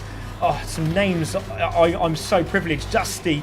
Oh, it's in Pop. We got all of them. All 7 of them are cracking drivers. Savage at the front, Egon there, Sincor, Dusty, Ridwan, Pop, and Boosted Alpha takes out the top 7. We're going to watch this from the back if we can of Savage's car. We're just going to wait for this light to go green any moment now. Revs are rising. Wait for this light to go green. Oh, Oh, they're away. Great start from Savage. Watch out for Boosted Alpha at the back. He's got down the inside already. Egon's had a fantastic start. And so has Dusty in the Corvette. We knew this car was quick into the first bend. And there he goes. It's Dusty in the lead. Savage has been taken out at the back there, but it's Egon who holds the lead in the inside. It's Sincor in second and Boosted's in third from the back of the grid. Dusty's in fourth. Savage has now dropped into fifth and Ridwan is now taken fifth from Savage, and Savage has gone from first to last in the first two corners. That's unbelievable. What a start. Egon there in first in the Corvette again, Sean. How do they do it, these Corvettes? Dive down the inside, Boosted down the inside. He's taken out two drivers. He's managed to get the thing back together, and Egon is there in second. And there we go. It is Boosted, and Sincor is now into the lead, Sean. This is amazing. It's absolutely amazing. Watching that Corvette take off from the line, it is an American V8, and here in America we are known for hiding our nitrous kits and making them so other people cannot find them. I think in post-race inspection we need to look at Egon's Corvette and find where he's hidden under the bottle. That was an insane launch. Insane launch. Unbelievable. Sincor out front, though, getting it done in that Porsche with Boosted Alpha right on his bumper. Let's see if they can keep it that way all the way to the end. There's several other drivers who want a part of that. Yeah, Dusty down the inside of Egon for position. Great move from Dusty. Ridwan and Pop Motorsport having a great battle here. Ridwan went down the inside, went for the outside line, and then done a cold trickle moment. Didn't get it done, had to back off, but Pop now got down the inside again. Ridwan has got the wider line, could get the cutback on Pop, but he looks like he's going defensive. Really not a good idea. Should have just kept the power down, because that's going to make the guys in front pull away. But it's Sincor in the lead. Boosted Alpha in second. We have Dusty in third. We have Egon in fourth. We've got Pop now in fifth, with Ridwan in sixth, and Savage Revenge in seventh, who will be chasing these guys down. He was on pole, but again, look at the dive from Ridwan down the inside of Pop, and he got that done. Cutback for Pop Motorsport. What a great drive from these two. Side by side action between the Nissan and the Peugeot. You'd never think it, would you? Not at all. Again, you come up with just the disparity of makes and models that we see here is epic. That GTR in the real world would leave that Peugeot for dead. But here in Gran Turismo Sport, you get to have a battle with two cars that you just don't see all that often on track together. And it makes it so much fun to watch. Good stuff all the way through the pack here. Yeah, definitely. So there he is, Boosted Alpha in second. Sincor doing a cracking job in the tow, so he's in a good position. Dusty just sitting there in third, watching on very, very closely. Again, this Corvette round this circuit seems to be the one. Dusty just flashing his lights at his teammate there for CC Sim Racing. Just give him a little flash saying, hello, I'm right behind you. You don't want to disappear too far down the road. But again, down the inside goes Boosted on Sincor. Looks like he's got that held. Great little dive there, had a little go, backed off, realised what was going on. Sincor still holds the lead, but Boosted looks like he wants to get past this, Sean. Yeah, Boosted definitely wants to get past, and he needs to. He needs to put that Porsche of Sincor in between him and Dusty, because Dusty right now sitting on a 43.027 fast lap for this heat, basically showing he has the pace to be up front and wants to go from third to P1. Probably would be happy with P2, but not as happy as everyone here wants to win, period, plain and simple. The top two spots transfer, but you want to put your stamp on this one. Basically, you want to announce your presence at the plate with authority, and if anyone knows that movie, more power to you. Thank you for playing. Oh, a little bit of a push there on Egon. He manages to hold the inside line. Ridwan's got that done. So let's have a look. We had Ridwan taking over Egon for position as he come round for the final corner. He's on the outside line, gets the power down in that beautiful Nissan and grabs fourth. So watch out for Ridwan. He is now on a mission in fourth place. I just looked at the YouTube chat here, and Hatterlads in YouTube chat basically saying, dive, dive, dive. I'm not really sure who he's yelling that at, but that's what he's yelling. And now all I can think of is Flash Gordon. Yeah, I was thinking the same thing, yeah. Dive! Hawkman! Oh, brilliant. So, Sincor is there in first. Boosted Alpha on the back of him. Dusty just looking very, very patient there on the back of Boosted. We'll see if those two can close up Sincor, but he is having a great race at the moment. Still fastest lap from Dusty, 43.027. Great start to this race. Top three starting to pull away, Sean. Yeah, top three are they're doing exactly what I just said. They're announcing their presence with authority. But seeing that 3-car train out front is a little different than the first 2 heats. We've had 2 cars pull away. Maybe this time we'll have all 3 of these cars pull away from the rest of the pack, and they can have their own battle up front. They don't want to get into too much of a battle because right behind Dusty, Ridwan a little less than 3 seconds behind that Corvette that Dusty's piloting right now. Ridwan making that GTR do what it does. The cool thing about here in GT Sport, you actually have to drive the GTR. In real life, the GTR sort of drives you, which is something that we like to see the reverse of. So actually awesome seeing Ridwan. Quick shout out to my Satellite Racing guys. Nice seeing them having a part on the grid with us here today. Really appreciate them putting the Nissan out, and also quick shout out to VRS. So cool seeing them racing with us here at the E-Racing Association. Yeah, definitely great shout there. But it seems like Boosted has got some mojo back because he's all over the back of Sincor now for that lead. Oh, again, getting that rear end tyre on the right-hander there was Boosted. Little bit of dust fleckering up, but it hasn't stopped him from pushing hard. But still in the lead is that Porsche, Mercedes, Corvette, Nissan. What a great race. And it looks like, oh, there's a little dive down the inside from Boosted. We got a great view of this. He's over the sausage curb. It looks like he's got it done. Has he got a penalty? Now we have to see that. Is he going to get a penalty here? It's a flash down to the start finish straight, and the inside line is going to be the Porsches. But if Boosted can hold the outside line, he'll have the inside for turn 2. He's going to hold it. If he can, is he going to do it? No, he's not. Sincor goes back into first. Yeah. Great driving there from the 2. Yeah, over 10 minutes to go, well over 10 minutes to go in Heat 3. You might as well go ahead and give that one back. It wasn't the cleanest of passes for the lead, so right thing done there by Boosted. Salutations, commendations, all that good stuff. Nice, clean racing, fair racing. That's what we want here, and that's what we're getting. I'm interested to see the last 2 minutes here, Sean, because I think it's going to get very, very aggressive indeed. Because as you can see, Ridwan F1, there he is in the Nissan. He is closing up really quickly. He's now 2 seconds off these guys. And I just want to make just a massive shout out there to Egon. The Peugeot could not keep up with the Corvette in the straight line. Pop went for a dive down the inside, didn't get it done, went overshot, as you can see on the racer footage, overshot, and Egon managed to hold that position again. So great driving from Egon, very, very patient driving as well. Yeah, the top 5 are all within a 10-second window right now, with a little over 12 minutes to go. So the top 5 all within that 10-second window means that if anyone makes a mistake up here at the front, we could see a big reversal of positions or just a big shakeup in positions. So the top 3 right now know that they need to keep doing what they're doing. Dusty sitting in P3 it might be a little too early to actually make a move. If Dusty has extra pace in hand, we'll have to wait and see towards the end of this one. And Ridwan in that GTR closing in on the top 3. This is going to get interesting. He is indeed. I'm just looking at the Egon Pop Motorsport battle as well. That's starting to get a little bit intense. I want to stay with the leaders because that is where all the action is happening at the moment. And you can see, again, a mistake there from Boosted as he came into turn 1 and 2. Had to go a little bit wide. Looked like he was going to attack the back of Sincor. Realised he might just bump him round. So he slowed right down, went really wide.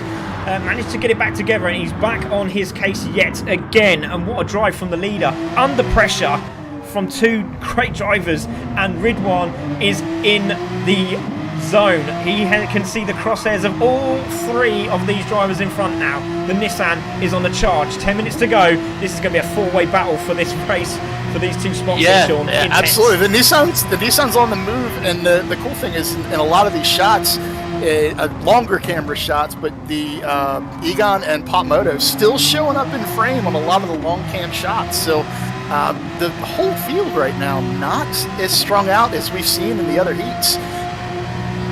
If there is a little RG or a little bargy happening at the front of the pack, we could get a really tight race to the finish here. It's I'm using the edge of my seat. How much of the seat are you using? I've actually got cramp. So so I'm moving all over the place at the moment. So Sincor is sitting in that seat very, very firmly, and he's starting to pull away. So again, little mistake there from the two guys at the back there. But Dusty looks like he's just settling there, and he's just going to wait for the last couple of minutes, I think. I think he's just going to go for a little burst and see if he can get past. But at the moment, he's very happy to sit there. But he's got to think about the guy behind, because Ridwan is now closing up. Still Dusty with the fastest lap, 43.027. But the guy in fourth is the man he needs to watch out for. There he is. He is closed up now to 1.3 seconds. The guys in front are fast. Ridwan seems like he's a little bit faster. Yeah, and you're watching the front. I'm watching Pop Moto and Egon. That Peugeot and the Corvette, they are going after it, man. They're racing for 5th and 6th like they're racing for a world championship. They are indeed. They go side by side into turn 1. Egon down the inside. Pop round the outside. Gets the brakes on hard on the Peugeot there. Into the right-hander. Cut back for Egon. Not quite doing it. Then Pops goes on the outside of the grasser. Hits the sausage curb. Sideways action. Manages to hold it. Great driving from those. But look at Ridwan. He's now in the zone. The top 4 are together. Oh, I can't wait.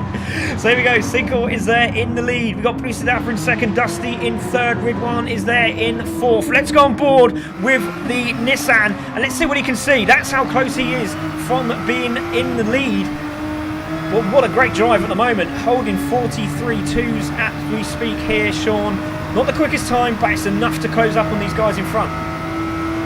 Yeah, I mean, it's that goes to show consistency. Lap over lap over lap, consistency. If you can bang that lap out for an entire 20 minutes or an entire hour, you have the ability to be there at the end.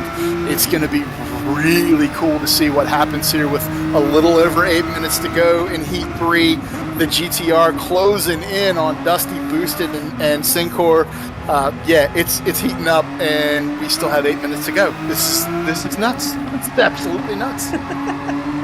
Yes, it is. There we go. Ridwan still there in fourth. Pop Motorsport has got past Eagle now, starting to pull away now after the great battles they were having. A little bit wide though as he went on the TV. I think he looked across and had a look there. A little bit wide, but Egon also not able to grab the toe. Let's have a look at Savage there. There he is at the back. He was on pole position. Not quite getting it together, but he's still in the race, doing a cracking job.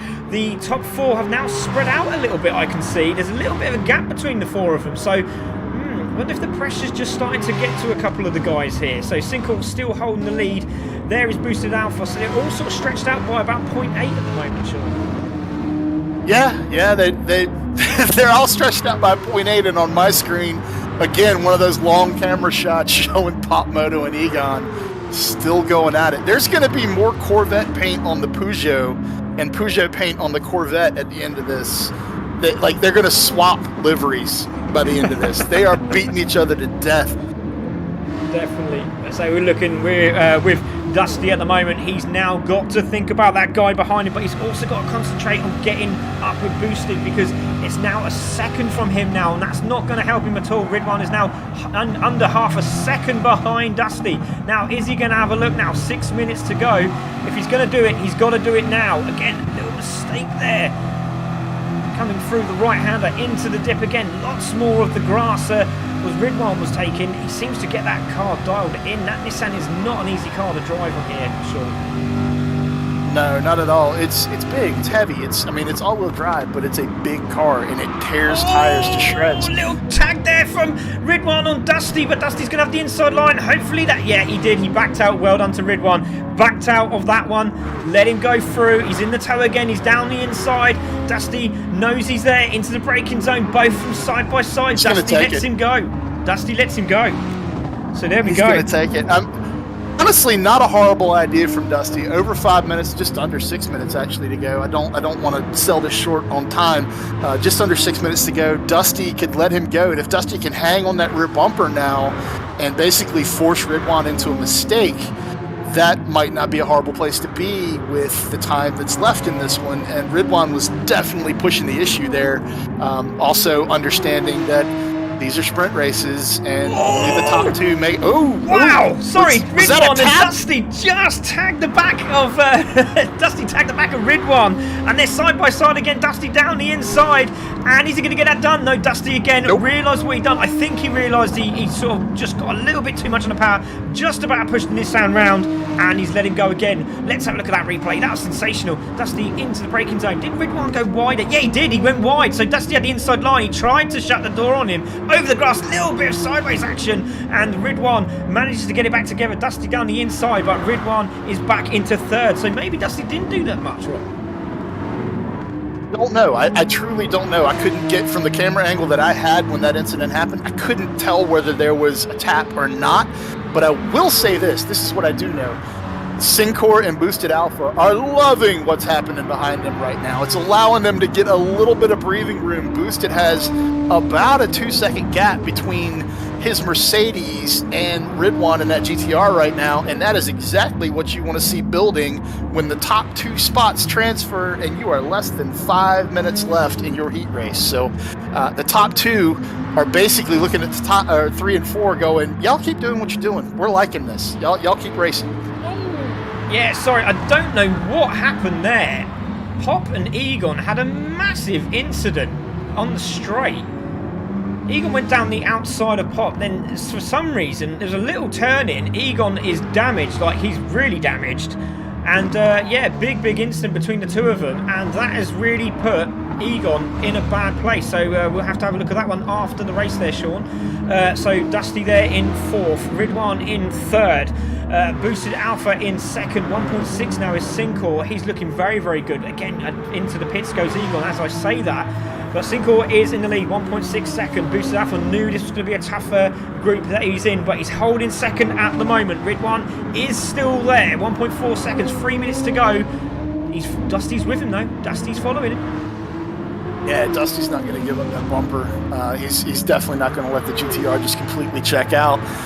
1.3 seconds between Boosted and Ridwan there for that P2 battle, and Syncor now 1.6 seconds up the road from Boosted Alpha, and they have actually caught, it appears they have caught the back of the pack. They've caught Egon. Oh, I don't know what happened there.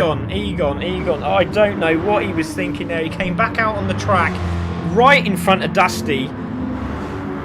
Oh, don't believe it. So he's trying to hold the outside line. Dusty's got the inside line. I don't think Egon realised he was there, because obviously he's not watching the screen. And he's gone to take the corner, and Dusty was right behind him, and Dusty had nowhere to go. He sort of forced him round. There we go. I saw the spin, but I didn't see how it unfolded. I'm sure if Egon had that to do over, that Egon would not have come back on the track the way that he did there. But having said that, 2 minutes, a little over 2 minutes left, and Dusty he lives to fight another day. We'll see how it unfolds. I mean, we could penalize Egon for that. Egon's already been penalized, basically. Egon running at the back of the pack. I don't know what that wouldn't help Dusty in any way, shape, or form. I'm not really sure. It's just unfortunate that the way that unfolded. Yeah, definitely. So Syncor there, still holding the lead now, 1.9. Boosted Alpha seems to be just turning it down a notch, but he can't turn it too far because Ridwan is still chasing that. He's just over a second now, 1.1, now down to a second. Has to make sure he's got another 2 laps. I'm pretty certain of him, maybe 3 for Boosted Alpha. In 2nd place, Ridwan is still chasing, but he just can't grab these 2 here at the moment. So there is Syncor going through into 1st, and he's done it so well. Still 2 seconds in front. We've Boosted Alpha 2nd, Ridwan in 3rd, Dusty in 4th, Pop Motorsport there in 5th, with with Savage now in 6th and Egon in 7th. They are starting to close up on Savage here, Sean. With a minute to go, this could start getting a little bit interesting for the guys in the front. Having to get the back mark. We really hope that Savage just he sees the blue flags and pulls it out of the way, because the battle at the front, I mean, this is real. We have 3 cars with all with a legitimate shot. Dusty not entirely out of the picture, a little over 2 seconds behind Ridwan right now in the Corvette is Dusty. Syncor looks to be basically pulling out, and this is basically saying, this is mine, y'all, this is mine, you can't have it. But Ridwan and Boosted, the race is definitely not over between those 2 cars yet. For the final transfer spot, and did they have another lap? Ooh, they got another lap, mate. 25 seconds, and this is going to be it. So 0.7 Boosted has over Ridwan. Syncor looks like he's got this done. He's been sensational out of this race at the moment. Boosted from the back of the grid, grabbing second place there. Was in first for a few seconds before Syncor managed to grab it off Egon. But there we go. Egon dropped back with a little bit of an incident early on with Pop Motorsport.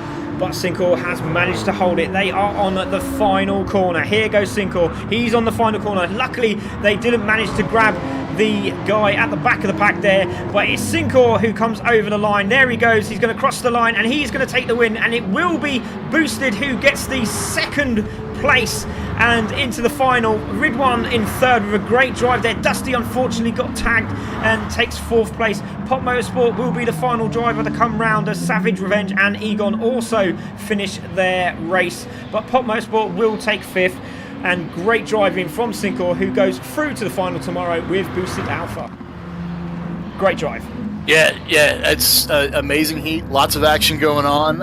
Some of the folks watching basically chiming in saying, got a little bent sheet metal here and there, a little bump, little grind.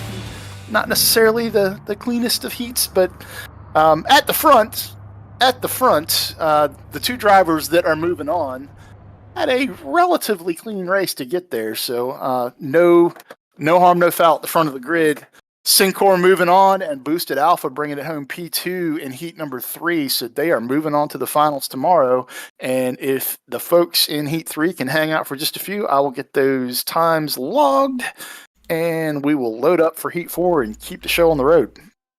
There we go. So we're going to get these results in. So Syncor takes the win, Boosted Alpha second, Ridwan in third, Dusty in fourth, Pop Motorsport in fifth, Savage Revenge in sixth, Egon in seventh, and Dusty did get the fastest lap, 43.029. Woo. Got another 4 rounds yet, ladies and gentlemen. Absolutely incredible. Indeed. Woof. Indeed. So there we go. Great start from everybody. Great start. So let's carry on with this great momentum we have, and we're just going to pop up an advert while you're waiting. And this time it's with Equity Prime Mortgages.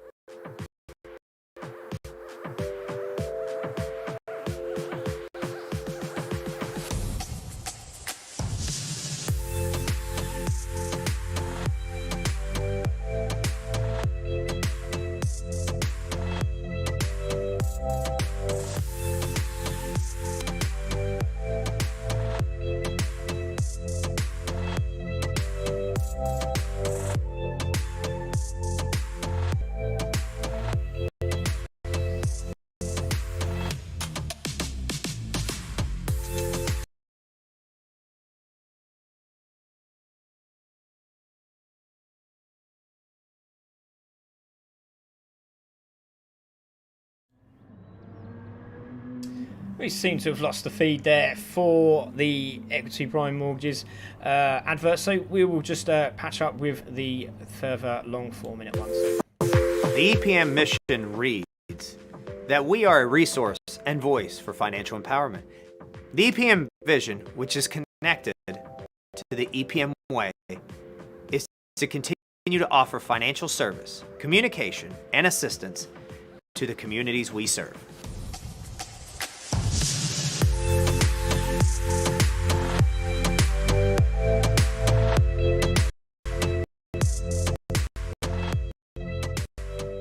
What makes us different is our loan officers. They care about the people. Our number one message in this company is the customer. Always stand for that customer. We as a staff work together as a team, and we page one goal to know that the end goal is the other person, which is the home. What we want to do is provide financial empowerment to our consumers. The ramifications of not owning versus owning is very vast. So it's really about maximizing your earning potential to build wealth. Our diversity, it's a large part of what sets us apart. And the way we look at business with an empathic approach, we do care. I have grown up here. I've pretty much done almost every position here and have just grown and learned throughout the 10 years and been given tons of opportunity to advance. I can't tell you how much this place means to me. My favorite part of EPM is the relationships that we build. I mean, I see my coworkers more than I even see my family throughout the week. So it's important that we have that relationship with each other. I know that I'm going to work hard with my coworkers, but I also know that I'm going to be able to have a fun time with them. When you join EPM, it's like you're gaining a huge, giant family. The people here are just funny and amazing. The 23 Fundamentals, or the EPM Way, is our new culture plan. They are led by great communication, ethics, morals. All in all, they make us better. They make us EPM. The idea of work and home is truly been blurred.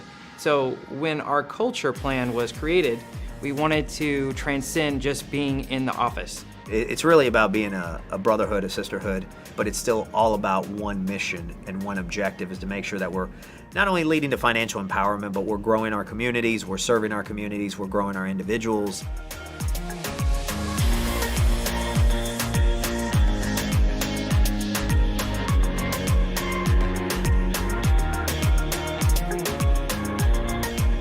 Most of the loans we're doing are for families. It's the biggest investment in their lives. For me to know that every little part that goes into the end goal of home ownership makes a difference, and we're playing a big part of that for that prospective home buyer to have their future home. There's certain programs that not every lender offers, and we try to offer as many of those programs as possible so anybody could kind of fit the mold with a program that we have and offer that to them so then they could get that purchase done and own a home.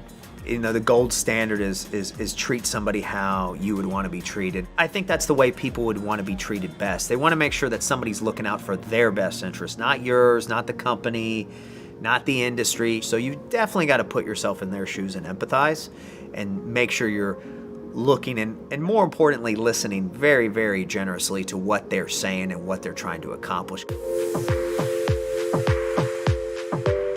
It feels amazing to know that my team and I were able to contribute to a prospective buyer having their home. And for that home buyer to finally walk into the doors and have their home is just amazing, and we contributed to that. It gives you a sense of pride in what we're doing here and gratitude to be able to help out those people get things and achieve their goals as well. A lot of people talk about care, and the only way to truly care is through showing action and showing what you're doing for them in that moment. We're able to help people to achieve the American dream, which is home ownership. But it's not just home ownership. That's your home. That's your family. So generations can be there just by one and be due.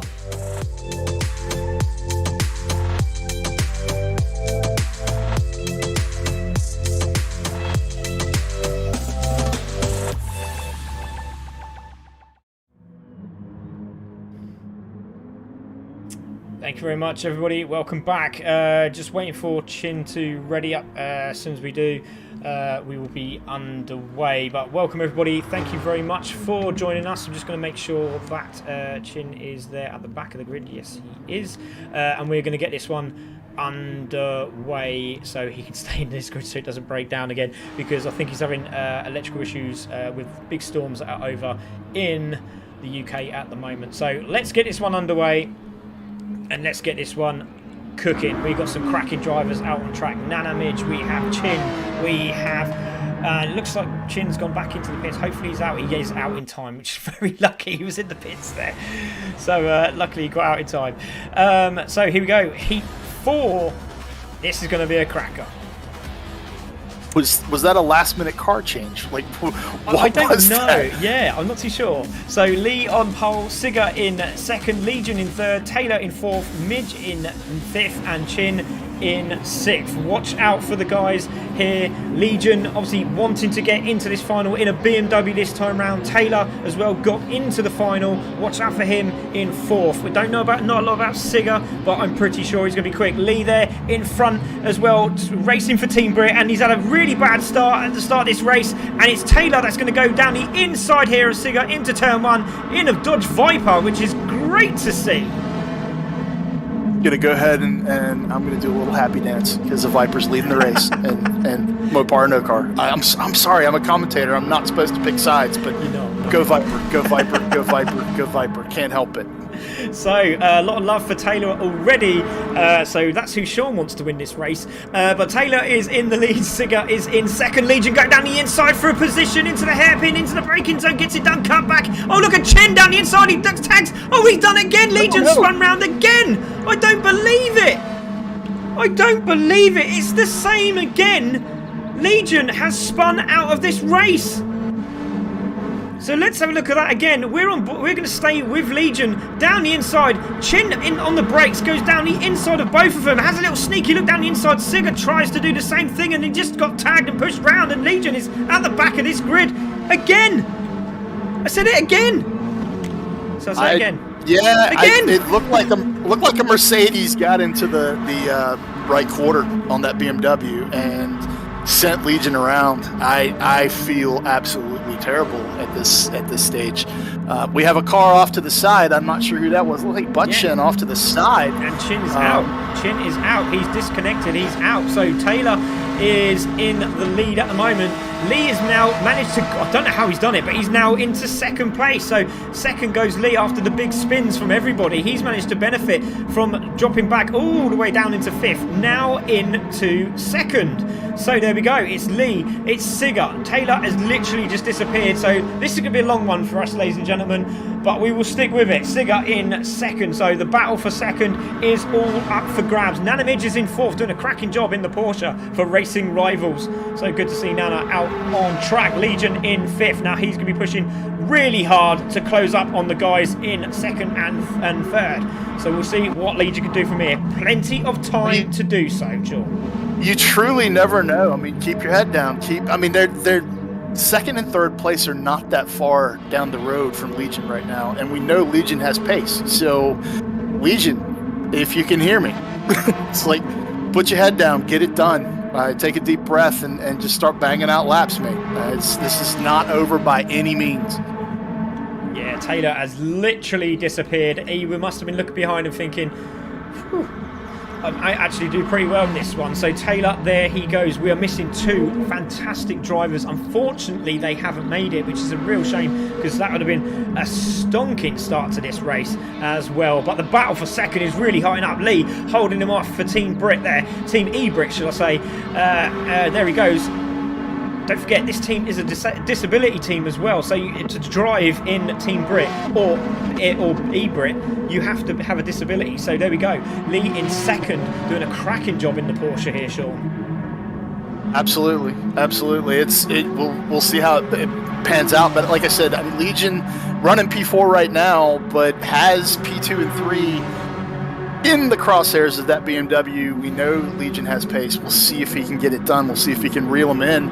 And basically Legion right now just hoping that Sigga and Lead 80 actually start to get together and get a little racy, and that will allow Legion to close that gap. Over 16 minutes remaining in this. We're just getting started, so we'll see how it goes. But out at the front, GTRR Taylor laying it down with some American V10 power, getting it done. Yeah, definitely. Just a quick change up there. We had Lee drop into third place with Sigga with a great move on him down the inside. Then a little mistake there, and Lee's gone back into second. So these two are battling really hard. Exactly what we were talking about. Try not to battle, but this is for second, and there's still 15 minutes to go. So again, could be a cutback on here for Lee.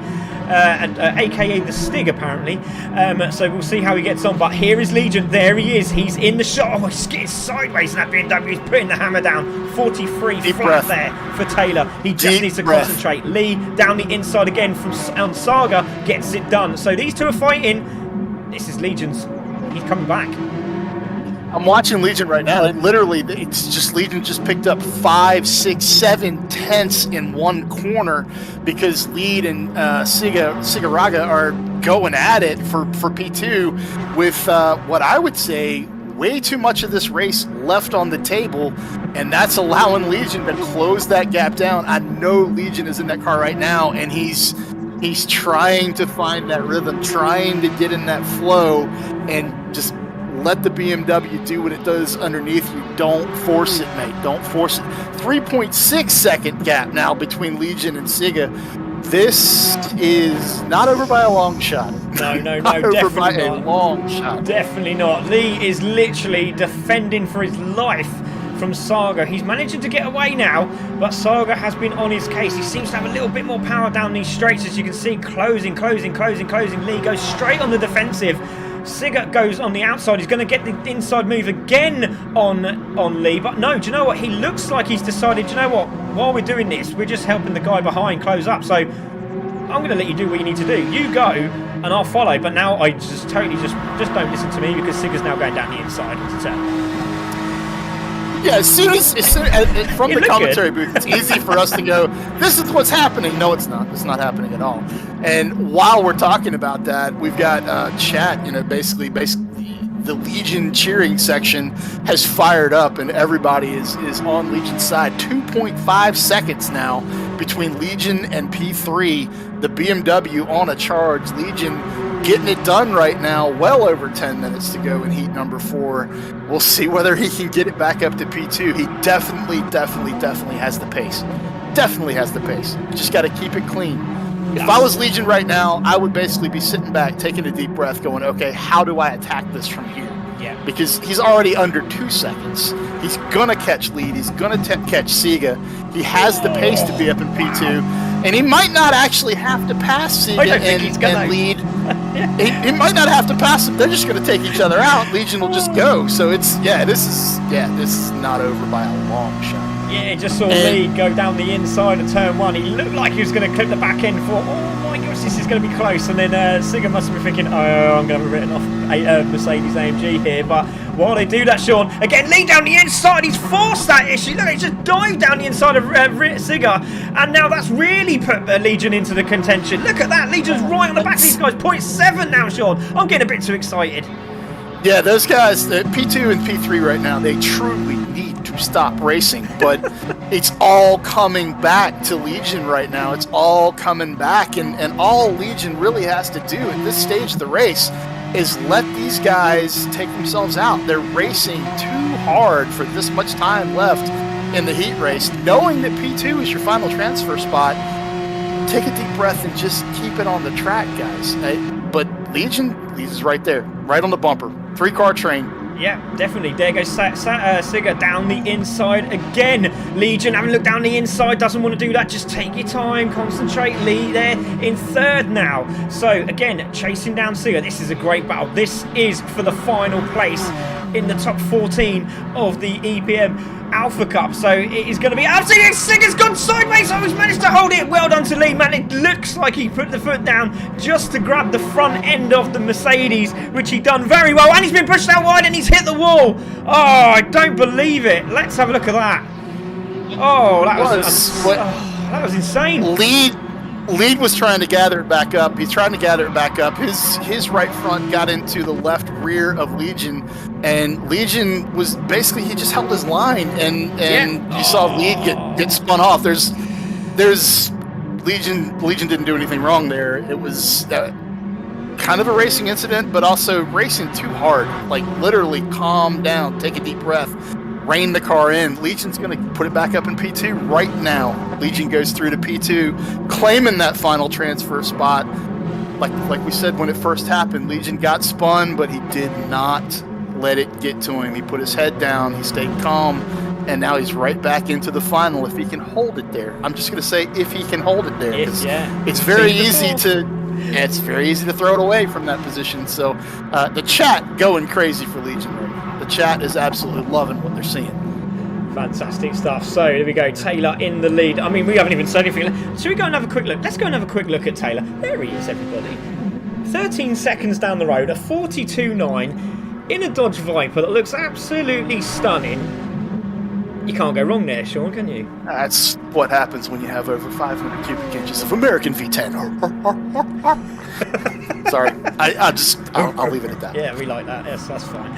So GTR Taylor in the lead. Looks like he's got this done. Can't really see him getting it wrong, or can we? 9 minutes to go. Anything can happen, but the leaders have been doing sensational. Siga has not let Legion go. He is staying with him, and he is making sure he is going to fight for that second place. So Legion in second, Sigga in third. Then we have Lee on the back of this in fourth there. If we can get it back up and running. And again, could happen again. Legion and Sigga battling away.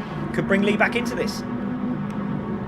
Yeah, at this stage of the race, I think if I'm Legion, I may, if Sigga wants to get argy-bargy, let him go. Let him go, latch onto his bumper, and let him do what he's doing. It's interesting to watch. Obviously, the aggression is on display because there's a little bit of cash on the line here in the Alpha Cup, and like we said earlier in the broadcast, when there's a little cash on the line, things get real. No, they do. And I'm really impressed with Sigga being able to hold on to Legion's bumper. I really thought Legion, now that he's up in P2, was going to just he was going to gap him and keep on digging. And I'm sorry, not sorry for the pun. Yeah, definitely. I just want to massive shout out. I got a message from Nanimage who said I've done a 45 flat, and I was like, that's brilliant, well done. And she's been learning at the CC in the academy. She's been sensational. Races at Racing Rivals as well. Does a lot of driving, and she's got better and better and better. I've just seen her do a 44.6, I think it was, on the last image there. So well done to Nana, popping in the 44s. Congratulations to you. So there we go. GT Taylor in the lead, 13 seconds. Sorry, Sean, go. No, I was just going to say to Nana and to everyone else who is outside looking in right now, thinking maybe, you want to put the car on track with us here at the E-Racing Association, and for whatever reason, just maybe you don't feel confident in your pace at this stage of the game. Well, the only way to get faster, the true only way to get faster in competition, is to put your car on track with folks that are faster than you. Just take a look at what the competition is doing compared to what you're doing. Really become a student of what you're doing, and that's what Nana's doing. And before long, it may take 6 months, it may take a year, it may take 2 or 3. But if Nana sticks with this, all of a sudden, instead of saying Legion's coming by for P2, we're going to be saying Nana's coming by for P2. And that name could be yours. Just put your car on track with us. Come out here and have some fun. It's free to jump on the track with us right now in GT Sport. It's free. And there are cash prizes. Yay! Get in here. Yeah, get in here and get you some. This is an amazing place to be, and we're so thankful for everyone who's jumped out on track with us so far. Heat 4, under 7 minutes to go in this one. Legion actually stretching the gap a little bit between him and Sigga right now, and GTR Taylor putting on a clinic. Only the second driver of the day that we have seen in the 42s with a 42.951 fast lap for heat number 4 right now out of that Viper. Taylor sending a message. Yeah, we've had some cracking drivers. Wassim, Red Spectre, Taylor. It's been unbelievable. What a start to this event. We've already got 6 of the drivers through, waiting for another 2 to come through as well. So Taylor in, looks like he's going to be one of them, but is it going to be Legion? Is it going to be Sigga? Both of them there. The UK driver, the Malaysian driver. Could be anyone's. The Mercedes got the power. The BMW seems very, very comfortable around this track though. Nanimage is just going to sort of just move out of the way if she can. Taylor's got plenty of time to just coast by. Nanimage is still holding up, just needs to move out of the way. Blue flag should be flashing, and she moves out of the way, and GT Taylor carries on. A little bit of a hazard light flash there from Taylor as well, so well done to Nanimage, just moving out of the way. Very difficult place to move over in that sector, but Taylor 13 seconds down the road from Legion, who has now got a nice gap of 1.4. That's out of the toe. That should be comfortable for him to try and hold that now with 5 minutes to go. But don't let it go to your head yet, Legion, because Sigga is still there in third. Yeah, he's still there. It's not far enough away for you to become relaxed. I mean, obviously you need to be as relaxed as you can with your hands on the wheel, but you still have to be mindful that there's a car less than 2 seconds behind you that really wants to take that transfer spot away. And Sigga showed earlier that he's not averse to throwing a fender here and there. So Legion doesn't want that Mercedes anywhere near his BMW at this stage of the race, and actually showing that a little bit. 1.7 second gap now from the time I started talking to right now, about another 0.4 seconds in that gap between second and third place. And I believe Taylor has eased up a little bit on the pace and just realizes that all he has to do is bring it home here with less than 5 to go in heat number 4. Yeah, definitely great shout again from Sean. Taylor looking very, very comfortable indeed. A 42.951. 2 other drivers in the 48. So again, not a bad lap at all. 42.8 from Wassim, who was the fastest driver so far. We've also had a 42.9 from Red Spectre, 43 flat from Dusty, and now we've got Taylor at 42.9. Great lap times from these guys, absolutely stunning. We have 6 drivers through, another 2 drivers coming through in this heat. We've got heat 5, heat 6 and heat 7 to come, but it's GTRR Taylor who is absolutely on a mission to get up to 20 seconds, 3 minutes and 40 seconds to go. Yeah, Taylor is the captain right now. Taylor is actually, I'm the captain now. I'm your captain now, absolutely. He's just marching away. Legion actually increasing that gap over P3 now, 1.8 second, but Legion also still banging it off the curbs. Here's the other side of not getting too complacent. There's also a very strong case to be made for not letting off your pace, because if you find a rhythm at a 43.2, 43.4, 43.7, wherever your rhythm is, and you let off that can throw off your timing to the point where you do hit a curb in the wrong spot. You get back to the throttle at the wrong time as you're climbing off a curb or onto a curb, and that can pull the car out from underneath you. So right now, Legion walking a fine line between full attack and feeling that rhythm and staying in it. So I completely understand where his brain is right now, and I am kind of hoping he brings it home, because a lot of folks in the chat are saying Legion for driver of the day. Right now, I would say you have a strong case for that. Definitely. There we go. Legion there in second, now pulling out to 2.1. Siga seeing that car just disappear. That second place is going, but we have still 2 minutes to go, and we've seen it time and time again. One mistake can cost you so much time. So there is Taylor. He is now coming into the final corner, which is absolutely unbelievable.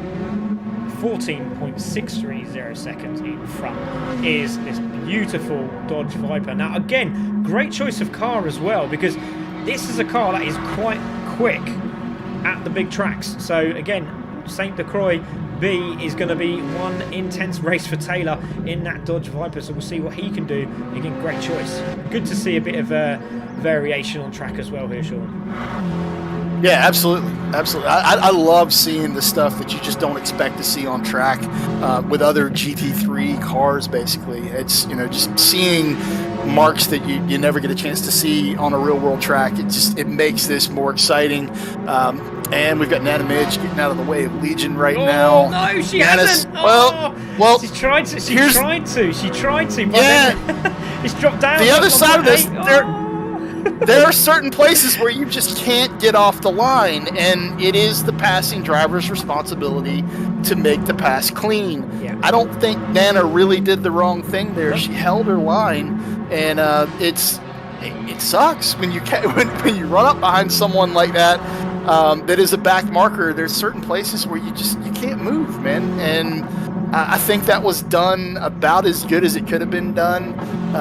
And now Legion actually pulling that gap back up to where it was before. So, and the other side of it is Siga had to get by her as well. So, I don't know whether Siga had a clear track or Nana got out of the way for both of them. I'm not really sure, but I don't necessarily think that was handled wrong. No, definitely not. So there we go. Legion now dropped down to 1.3. Now goes back up again. The torque on this BMW is insane. 1.4 seconds. So Siga is starting to close back up. There is 10 seconds to go. So there will be another lap.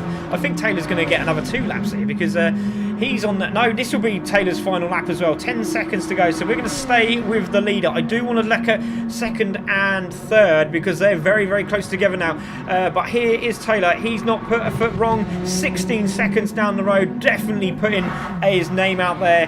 And here goes Taylor as he crosses the line, and he will take his heat.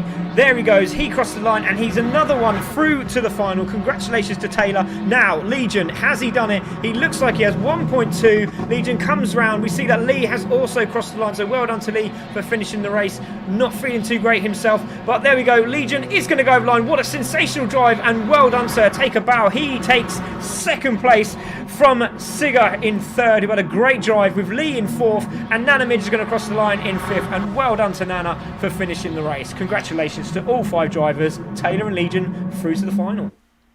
Yeah, it's a really amazing recovery by Legion there, and to see what that Viper just did. Interested to see what the total race time is on the Viper compared to our quickest race times of the day, and I am going to jump up here and log those race results and see where we're at. Taylor actually not logging the fastest overall time of the day on that run. It was impressive, but the fastest overall time of the day right now is a 20-minute. Yeah, it's actually, let's see here. We have scrolling through the data. That always makes for quality TV. Let's go ahead and fill, Craig. That's okay, I will. So, GTRR Taylor takes the win with the Viper. Legion in second, Sigga in third, Lee in fourth, Nana Midge takes fifth. We lost Chin right at the start there. Not too sure what happened there. I don't know if it was a disconnect or he just bailed out, not 100%. But it is Taylor who takes the fastest lap with a 42.928 on lap 26. Great stuff. Great evening of racing. We are going to be back for heat number 5, and we will check out the ERA advert. But before we do that, let's go and see our friends at Gapham. Struggle finding someone to race with, someone to compete with, or flat out someone just to give the Gap sauce? Well, you should check out the Gapham app. Gapham is the only app that will allow you to race people locally, share videos, and attend events. And after you race, you can actually take your racing video and post it in the Gapham posting section so the whole world can see. And even if you're not a racer, you can always head to our Gapham app crew mode section where you and some friends can continue to meet up, go to car meets, go to car events, car shows, anything that has nothing to do with going to the racetrack. Gapham is a one-stop shop for the car world. Looks like I just got a match on the Gapham app. Time to serve someone some Gapham beans. Ready, set, Gapham.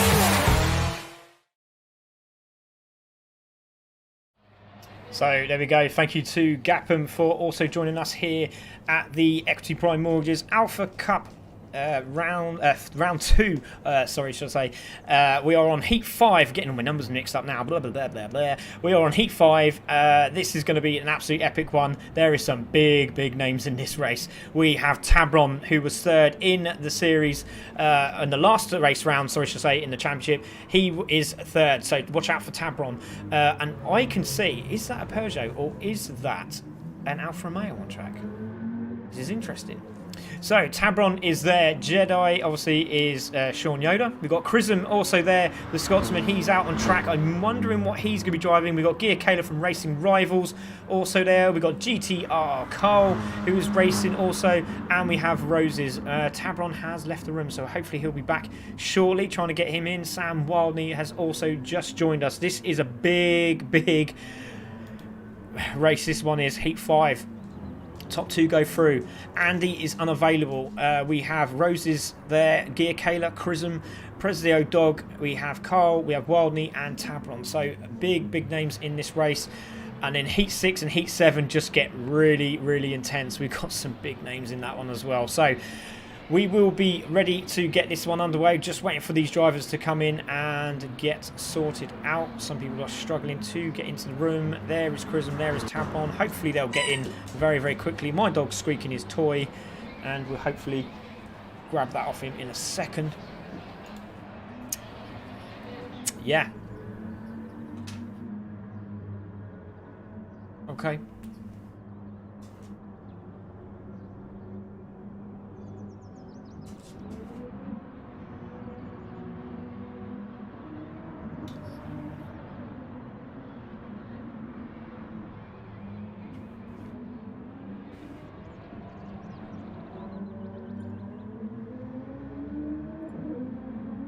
It's impressive.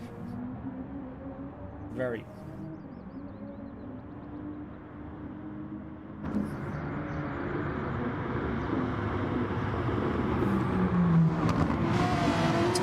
No, definitely not. But we are into Heat 5. This is going to be intense. There is a Renault out on track. There's a Renault out on track.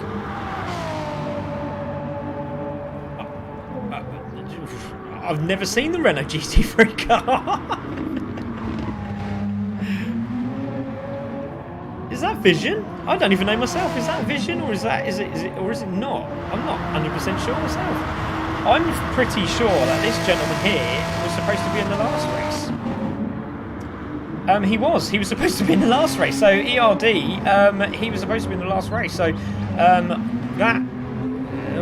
we'll have to think about that one. He's in the wrong lobby. He should have been in Heat 4, and that's not up yet.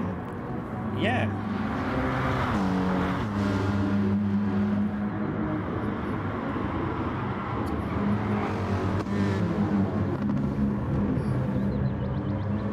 Yeah.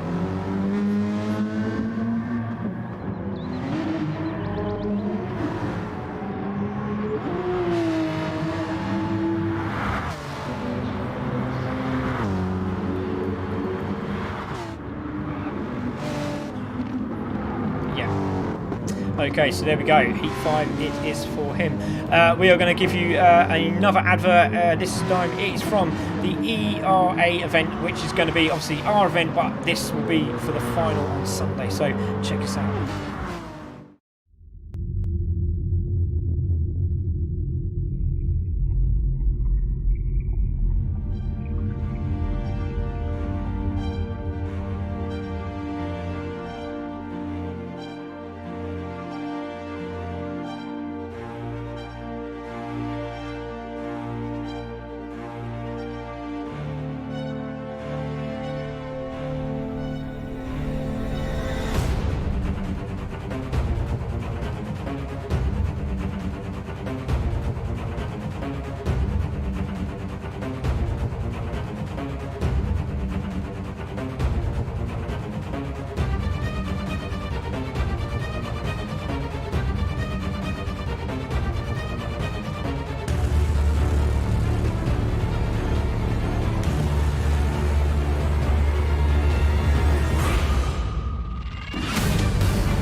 So we're just being a bit shocked here with one of the drivers that should have been in the last round, which would have made it really interesting for Taylor. And I'm sure he's now sweating a brow and thinking, wow, that could have been intense.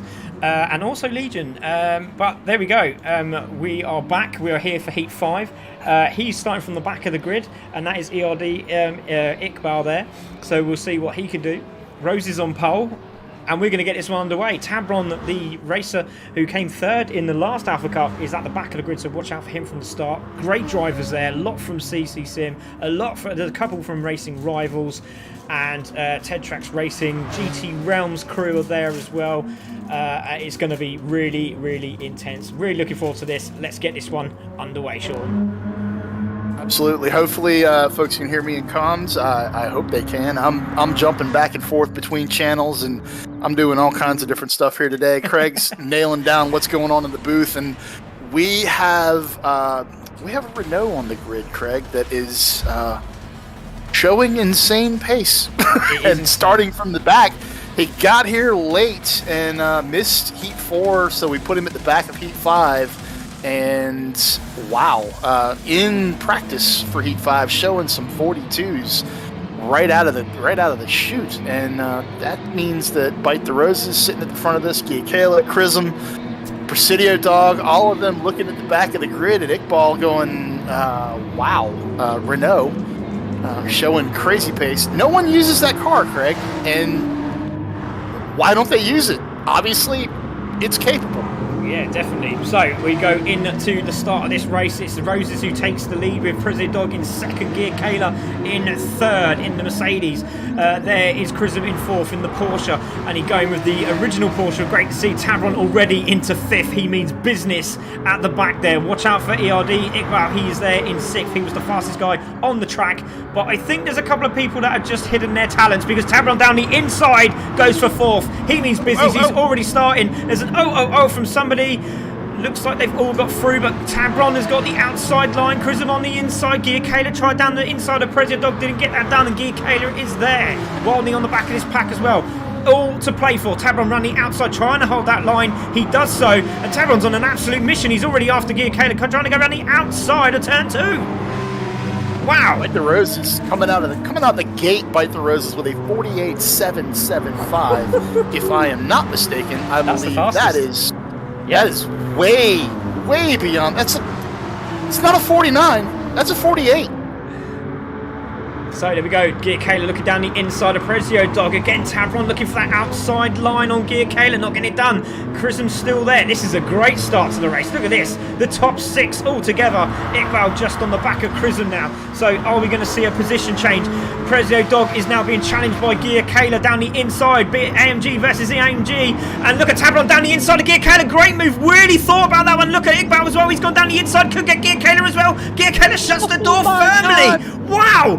What a race! Look at this! Roses is just disappearing. It's happening again. Gear Kayla's gone wide. Chrism's gone wide. There is your two guys in second, and Gear Kayla's side by side with Iqbal as they go around the right hand, and that's incredible! He's got into fourth. How did they all get round that corner? I'll never know. Presidio down the inside. Tabron round the outside for position. He's going to have the inside line. Great driving from the two, and Tabron's into second already. What's going on, Sean? What a drive from Tabron. Craig, breathe. Yeah, I'm back. There it is. Breathe. Calm down. Zen. Say it with deep breaths. I am so excited. Look at that drive from Tabron though. From the back of the grid, he's in second. What a drive. We said Legion had a drive. What a start from Tabron. He wants to get into this final, and that is how you do it. That is how you do it, ladies and gentlemen. Get that second place and push really hard. Now he's after Roses. Wow, what a start, Sean. Tabron's put the Porsche up in P2, basically trying to make it happen. Presidio and Iqbal not going to let that Porsche out of their sights. I think we're going to see them settle into a rhythm, and they know, right now, if they want to actually put it on the top step of the podium, they're going to have to catch Bite the Roses, and Bite the Roses flying, absolutely flying right now. Tabron. Fast lap 43.112. Fast lap for Tabron. That's insane. Roses on the grass!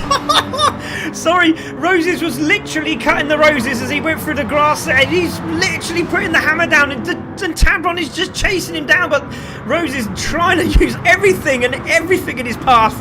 And Iqbal's gone down the inside of Presidio Dog for another position. There's a battle behind as well. Chrism down the inside of Gear Kayla.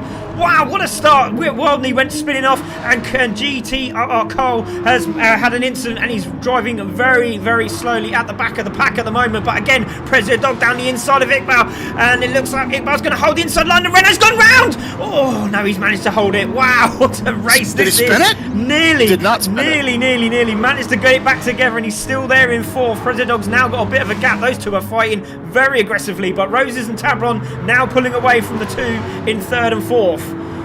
Yeah, and I can't have a Renault on track. I can't do it. I know it's not the correct Renault to be saying this, but I can't do it. If the Renault's on track, I have to at least once in the commentary say, "I see you, baby." I have to say it. I can't help it. Oh, sorry. Best automotive choked. Best automotive advert in the history of automotive adverts. I'll give you that. Yeah. Love it. Absolutely love it. Iqbal making the Renault look good, and that Renault actually does look good. That is a gorgeous car. And he's back on the back of Presidio Dog as well. Presidio Dog, sorry, should I say, in third place. But Roses is under real pressure from Tabron. Tabron's using all of the track and a little bit more down the inside. Roses trying to hold the line. He's not going to get it into the braking zone. I think Tabron's going to have it. Gets it done. Cutback could be on for Roses. That power in that Mercedes is absolutely sensational. But he is there in second. Great move from Tabron into the lead from the back of the grid.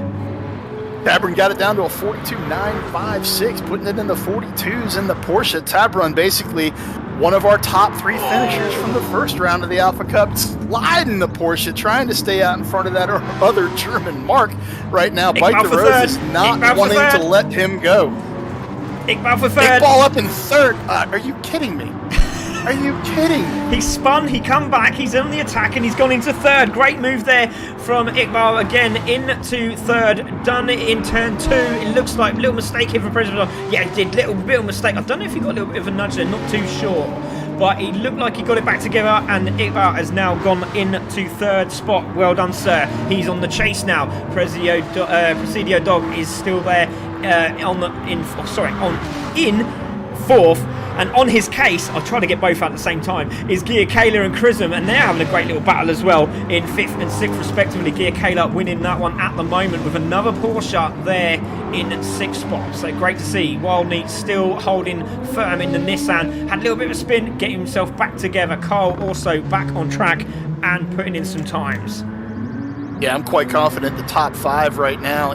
Chrism, every car in this field probably capable of putting it in the low 43s, if not the high 42s over the course of one lap.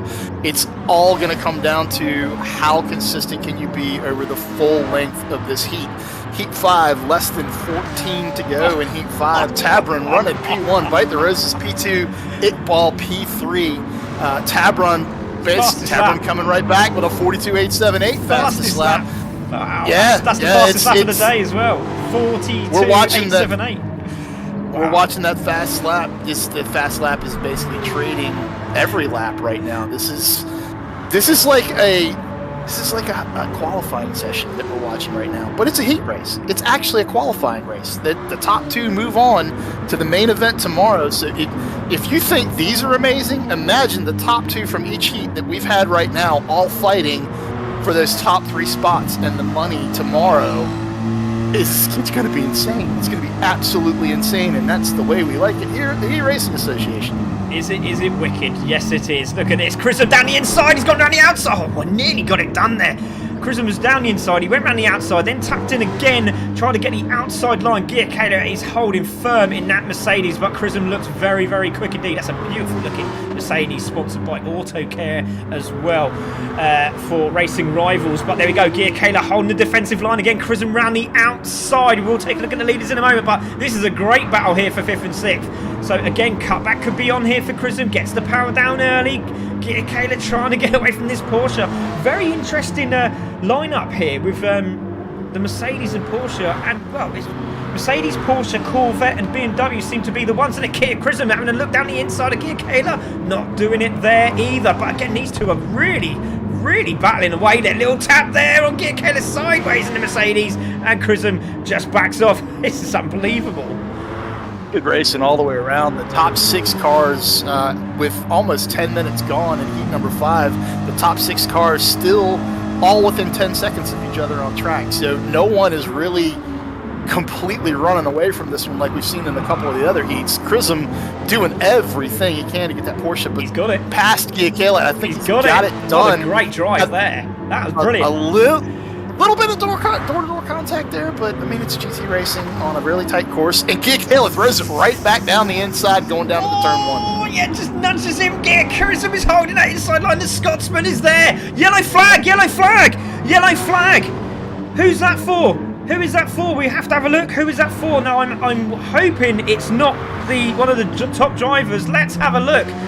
There is Tabron down the inside. Oh, is it Tabron? It's Tabron! The leader's spun! The leader's spun with a back marker in 8th, and he's been taken out.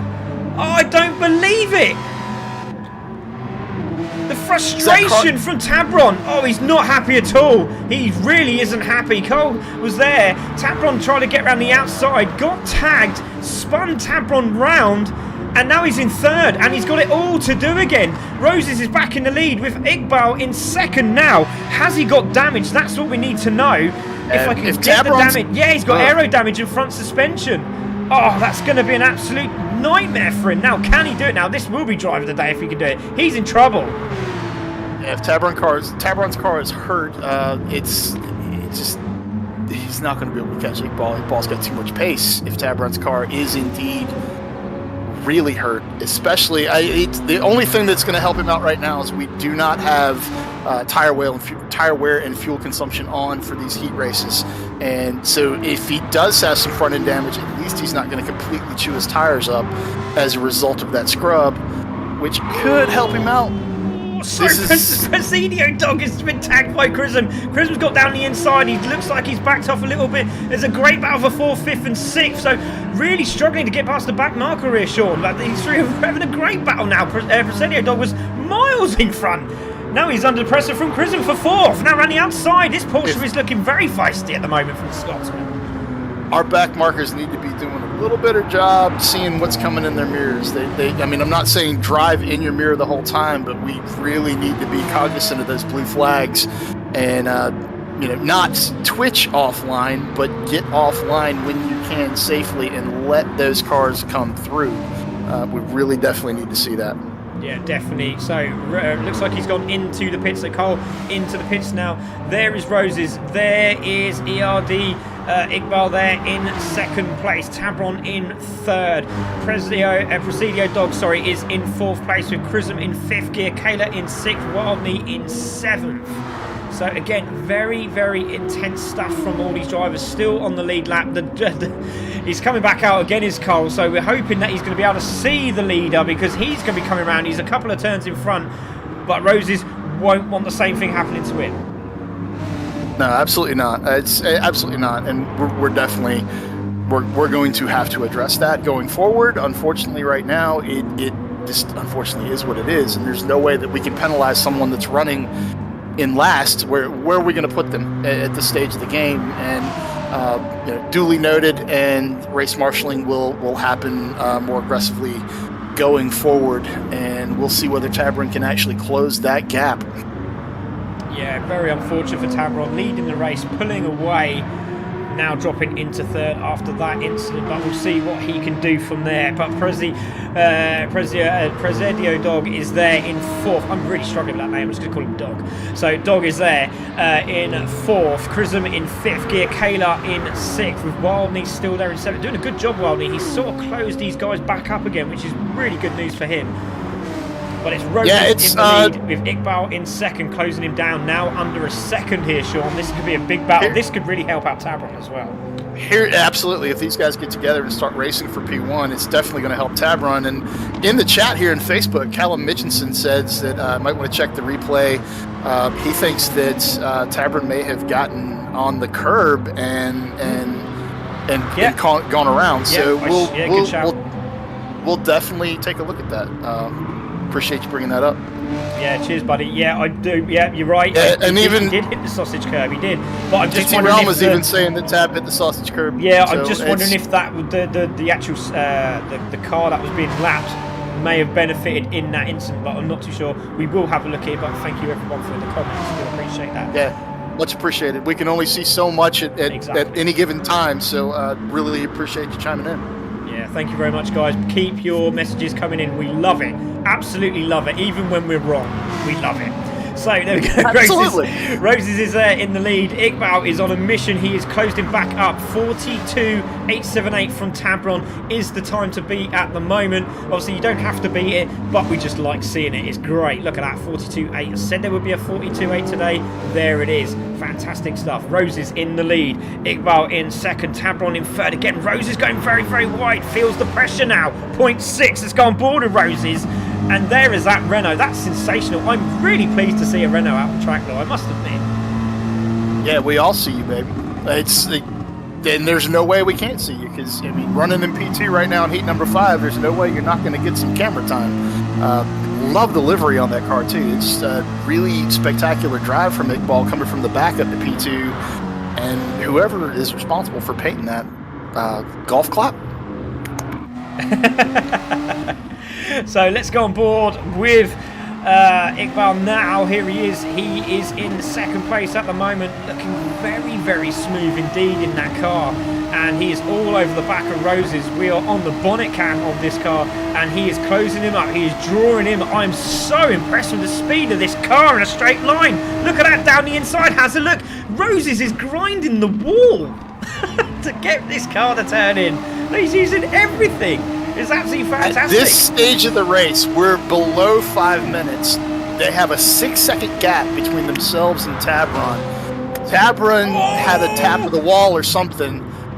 Change of position! Sorry there, Sean. Change of position. Iqbal was on the outside and tried to do a bit of an Ash Sutton, if you watch British touring cars. Dive down the inside, made it stick for a second, and then I think he thought, I've overshot this, and then Roses is back in the lead. Sean, carry on. No, what I was going to say is, if I was Roses and I had Iqbal filling my mirrors like this, and I had a 6-second gap over Tabron, I might latch on to Iqbal and just let him go. Great shot. You know, just let him go, get in that draft, and just because you're going to transfer, and that's really all this is about. If you are trying to win this one, more power to you, but you got the wrong mentality when it comes to that transfer spot. So there it is, right there. I think. Wow. That may have been what Roses was doing there. Just let him go. Take the pressure off of you and run your own race. We say it time and time again. Run your own race. But look at the precision of that dive down the inside. I mean, literally, he was on the back bump and it literally just went, I'm having it. Dive down the inside. Literally had a little twitch of the steering down the inside, gets it done. Roses holding second now. Tabron is just behind these guys. There he is. He's a little bit far back, 5.5 seconds, but anything can happen if these two are still battling. But as Sean was saying, let him go, see what happens. But if By the Roses is actually listening, good idea. But again, Iqbal defending the line. Again, this is very, very interesting. Again, the outside line for Roses. Cutback could be on as he gets around the right-hander. Again, Iqbal defending. This is very, very intriguing race at the moment. Very, very glitchy there he was Iqbal going through that right-hander as well. Well, if you're in Tabron's spot right now, sitting in P3, a little under 5 seconds gap between you and P2, you want to see what's happening with these two cars at the front. I don't think it's very smart for the top two cars to be dicing it up here. It just doesn't make sense with a little over 2 minutes left in this heat race. If they take each other out, then big changes, big changes. Tabron trying to chase him down. There he is. Quick shout out to the rest of the field. Presidio Dog running P4, Chrism running P5, Sam Wildney running P6, Giacala back in 7th, and GTRR Carl rounding out the field in 8th. Iqbal getting it sideways in that Renault, trying to hang on to the back bumper of the Mercedes right now. Again, take a deep breath, calm down, just put it in line. Bring it home to the finish. Transfer it to tomorrow. That's what it's all about. Yeah, 2 maybe minutes they'll to calm go. down. Maybe they won't. 2 minutes to We go. got though, 2 minutes Sean. to find out. Yeah, 2 minutes to go. 4.9 is the gap. It was at 4.7. Obviously, he's losing a bit of time with the front aero is Tabron, but he is in shot 4.6 now. And there we go. And they're catching up with the back marker in 8th. So this could get very, very intense for these two in front. Is it going to cause them to have an issue? We will find out. Again, there we go. Roses goes wide. Iqbal down the inside. This could be costly for the two drivers. Roses again gets it done. Iqbal lets off the gas and lets him through. So they look like they're working together in some sort of way, but it's costing them time. 4.2 seconds now, Sean. It truly is costing them time. Hopefully Carl, and they're going to catch Carl before the end of this one. There we go. Iqbal up the inside, getting it sideways. If tire wear was on, those tires would be gone.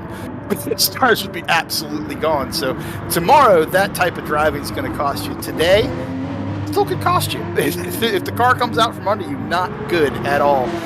Bite the Roses putting the Mercedes back up front. The Renault of Iqbal running P2. Tabron running P3, trying.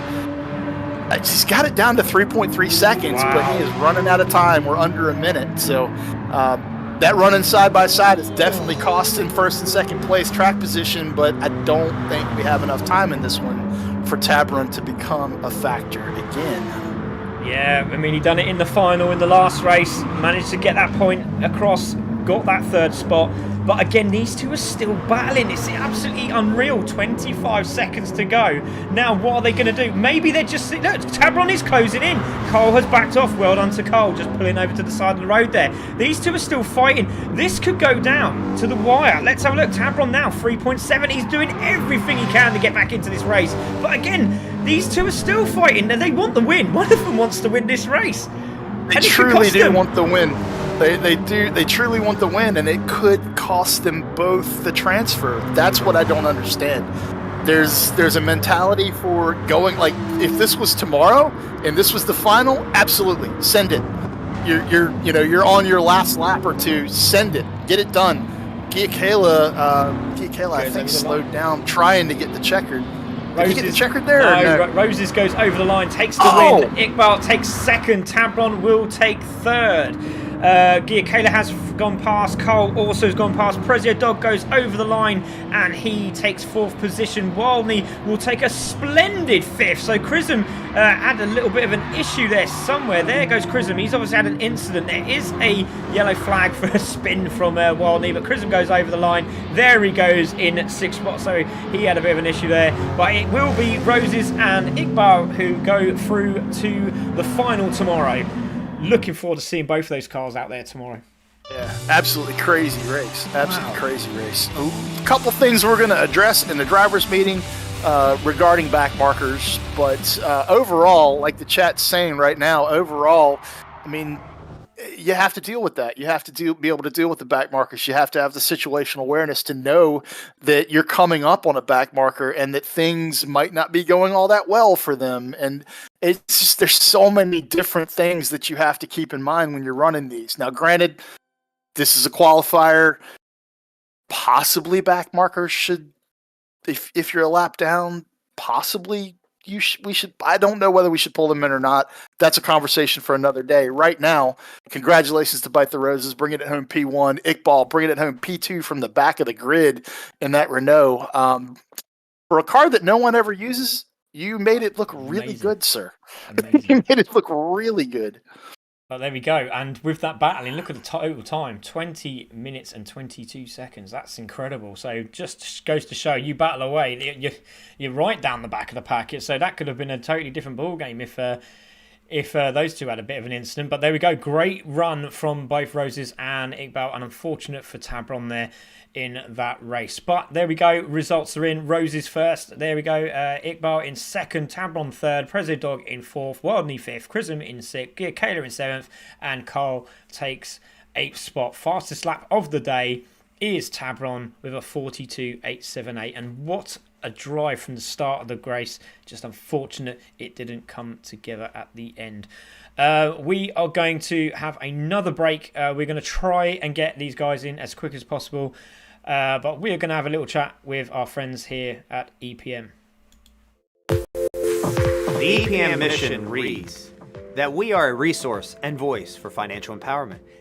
The EPM vision, which is connected to the EPM way, is to continue to offer financial service, communication, and assistance to the communities we serve.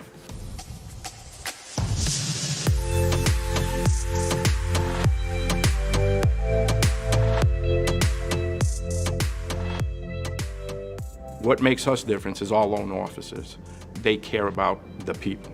Our number one message in this company is the customer. Always do everything you can for that customer.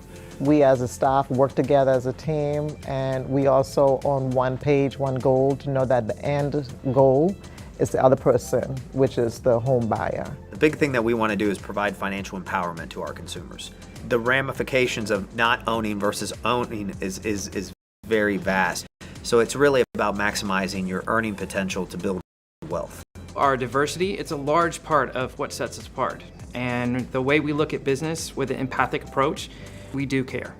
I have grown up here. I've pretty much done almost every position here and have just grown and learned throughout the 10 years and been given tons of opportunity to advance. I can't tell you how much this place means to me. My favorite part of EPM is the relationships that we build. I mean, I see my coworkers more than I even. So it's important that we have that relationship with each other. I know that I'm going to work hard with my coworkers, but I also know that I'm going to be able to have a fun time with them. When you join EPM, it's like you're gaining a huge, giant family. The people here are just funny and amazing. The 23 Fundamentals, or the EPM Way, is our new culture plan. They are led by great communication, ethics, morals. All in all, they make us better. They make us EPM. The idea of work and home is truly been blurred. So when our culture plan was created, we wanted to transcend just being in the office. It's really about being a brotherhood, a sisterhood, but it's still all about one mission and one objective is to make sure that we're not only leading to financial empowerment, but we're growing our communities, we're serving our communities, we're growing our individuals.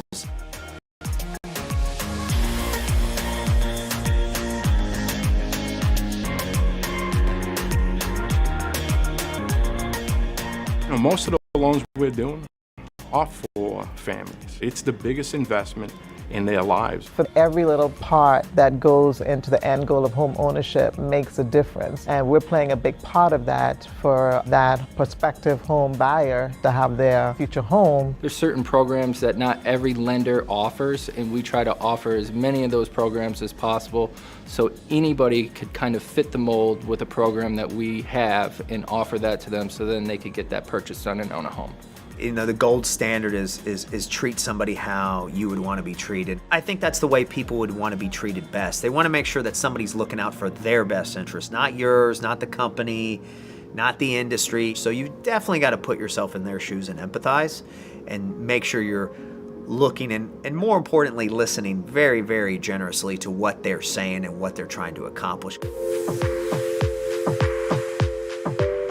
It feels amazing to know that my team and I were able to contribute to a prospective buyer having their home. And for that home buyer to finally walk into the doors and have their home is just amazing. And we contributed to that. It gives you a sense of pride in what we're doing here and gratitude to be able to help out those people get things and achieve their goals as well. A lot of people talk about care.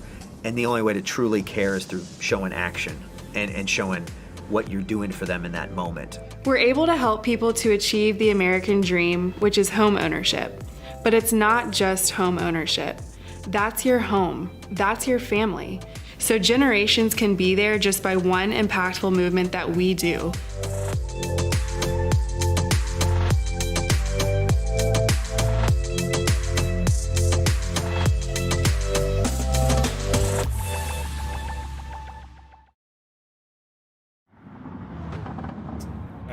There's the advert for Equity Prime Mortgages, our main sponsor for the Alpha Cup 2.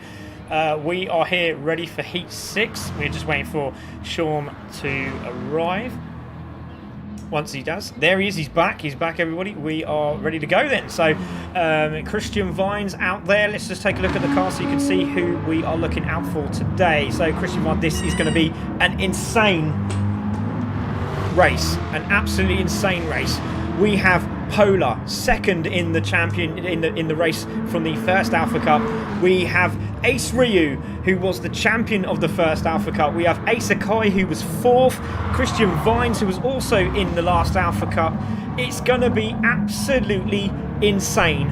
4 cars at the front there are Corvettes. It's incredible. I'm going to go ahead and bring this up to Ace Ryu as he's joining the server. The little thing that pops up basically saying, "Hi, I'm here." His says, "Hi, I'm a beginner. I'll do my best." Yeah, of course. Sandbag much? Yeah, exactly. So there we go. Guys are really honestly, this is going to be the best race. Really epic. I'm really looking forward to this. Only 2 can get through. Who's it going to be? Let's find out, shall we? This is going to be so bonkers. excited. Bipolar Express coming out the gate with a 42.916. Wow. In the warm-up, rocking that Nemesis Lab livery on the Corvette. Going to go ahead and throw it out to Tim. That's gorgeous. Thanks for the love, Tim, as always.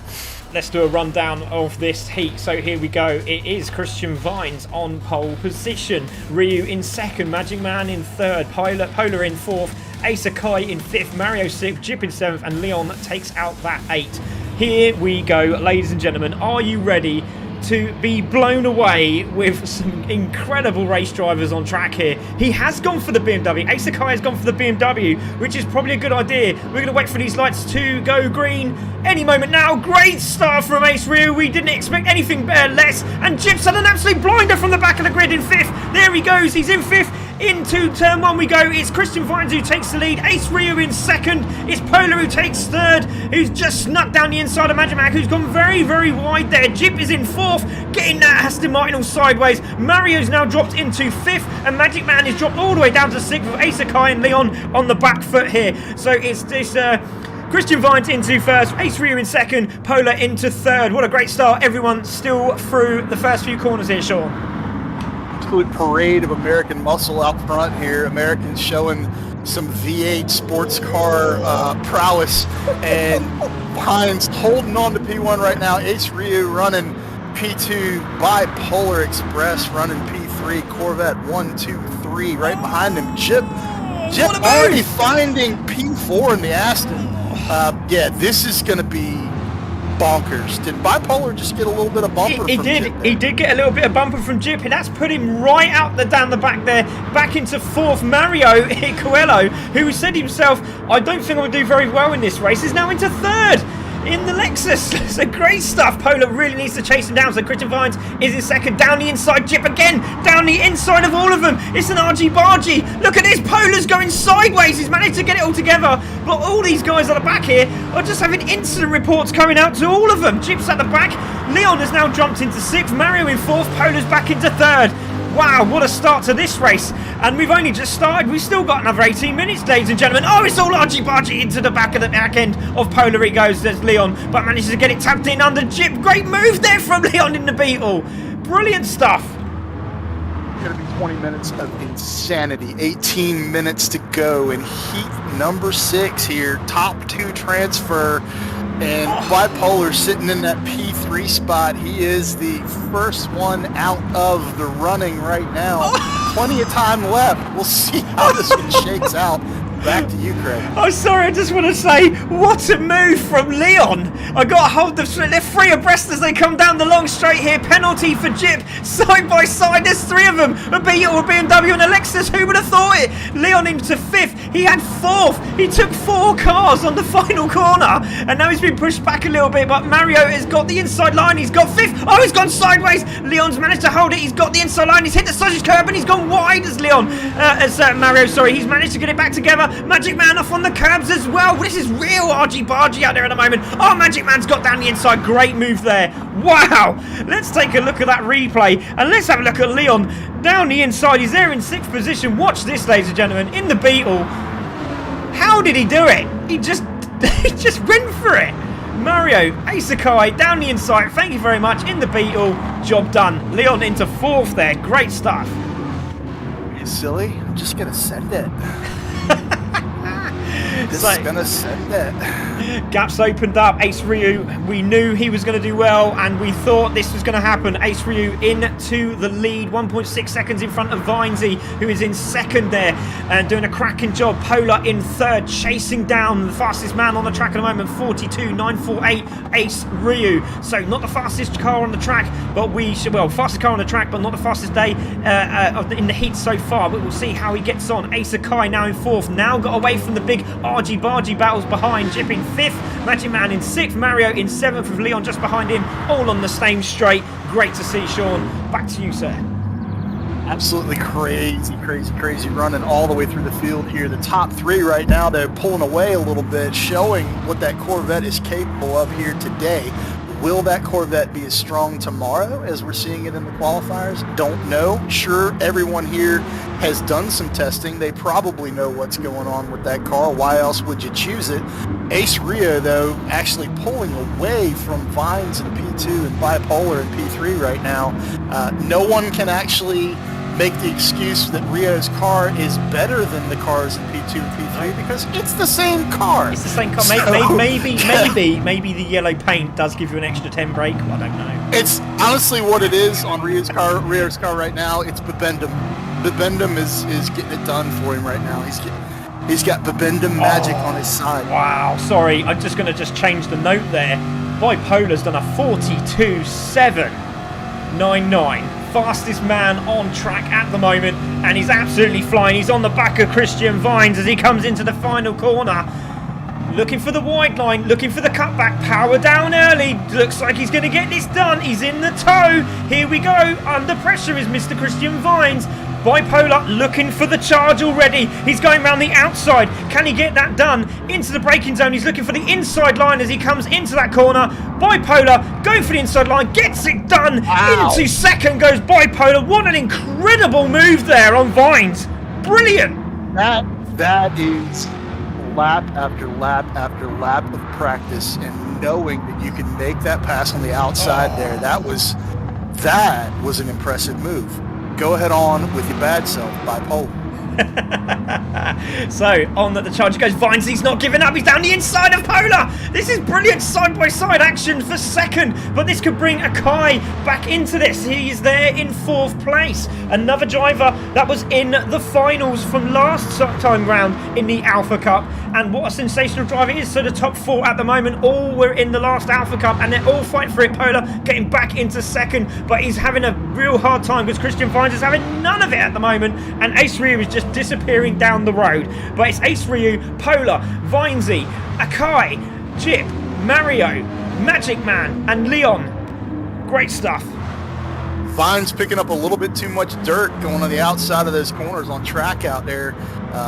Letting the car, probably letting it free up just a little bit too early. He's letting it free up early, trying to get another mile an hour or two out of that Corvette at the end of the straightaway that he's exiting that corner onto, and it's a great strategy as long as you don't put it in the dirt. And then he's put it in the dirt a little bit, and now about a half a second is what the timer's showing between the two Corvettes. But when we're looking at it live, that doesn't look like a half a second to me, Greg.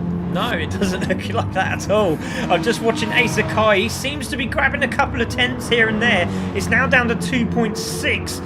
So he's on the charge. Jip is also now got away from the argy-bargy, and now he's got a bit of air, so we'll see what he can do. Mario also clean air, and he is also on a charge. Magic Man now there in 7th in the other Corvette. Let's see what he can do from the back. And Leon in the Beetle doing a sterling job there, still pushing hard. Right at the end of that shot that I was looking at there, I'm looking at the front end of Bipolar Express's Corvette right now. Coming out onto the front stretch, I saw an Aston Martin get a little sideways on the final corner.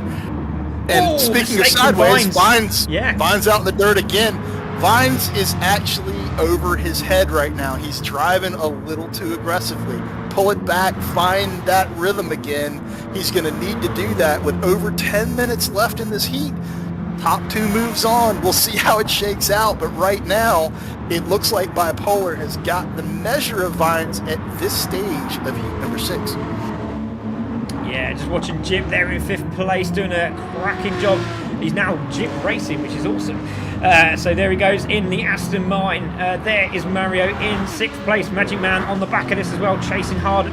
Incident there. Looks like that Leon has had. He is at the back of his pack and he's driving very, very slowly indeed. So I think he must have engine damage. Oh, there's a move. Oh, Jip spun. Jip spun. So let's have a look. Let's see what happened there. So he must have done it himself and nobody around him. So has he just lost it into the braking zone? Or did he lose on the sausages? Let's have a look. No, he's just totally lost his braking. Goes into the corner. Real big mistake there. Makes sure he's out of the way, which is really good driving. Great respect from Jip. And gets back on track now into 7th spot. Yeah, again, that's where the situational awareness and just being aware of where you're on the track, it's really easy to basically sort of drive above your comfort level, and when you start doing that, mistakes like that happen. It just looked like he was just trying a little bit too hard, and it sounds crazy, but you gotta slow down to go fast. Everybody here that races, you guys understand that, you guys and gals understand that, but if you're just watching, when we say slow down to go fast, we basically mean just find that rhythm, find that pace that you're comfortable with, and just hammer out lap after lap after lap. And if you can get that down to within a tenth or two of each other on consecutive laps, that's when you know you've found the flow and you're right where you need to be. Speaking of finding the flow, East Rio, about 3 seconds down the road from Bipolar right now. Bipolar 2.4-ish up on Vines. So we have a Corvette string that is stringing out at the front of the field here with right at 10 minutes to go in heat number 6. Yeah, and you see Ace Ryu really showing himself here to be one of the people to beat. Bipolar has got the fastest lap of this race, and Polar seems to be slowly closing him up, now down to 3 seconds, so maybe he's going for that win, or just to sit behind Ace just to say, do you know what, you might be in the final, we don't know yet, but I'm still here with you, sir. So there we go. So it's Ace Ryu there, Polar in second, Vinesy we're on board with Akai closing in very, very fast indeed. Yeah, we know a little bit we got a little bit of insight into Bipolar Express's brain and how he races, and I am quite certain that right now, if he can close that gap between himself and Rio, he wants to, just so Rio doesn't go in tomorrow thinking that he has the measure. You know, it's like, if you're Bipolar right now, you kind of want to make sure that at the very least Ace Ryu doesn't open that gap excessively, because that lets Rio go in tomorrow going, you know what, I got this. All I got to do is just go out and remain calm and make it happen. So, and as I say that, Bipolar finds another tenth and a half, and that gap closes down just a little bit between him and Ace Ryu running P1. So great stuff from Bipolar there, just trying to show what he can do. This is going to be very interesting. Quite a few Corvettes in this final showdown tomorrow, so very, very interesting. We've got a couple of BMWs in there. We've got Renault, which is quite nice. Vinesy going a little bit wide there. Was he just using that as a racing line? Maybe. There's penalty for Akai. 1.4 second penalty for Akai. Not too sure he got up. Maybe he clipped the wall on the exit, or maybe cut a little bit too much of the curbing through the S's, but a big penalty. That's dropped him 4 seconds back now from Christian Vines. Now Christian Vines can concentrate on Polar Express up there in second place.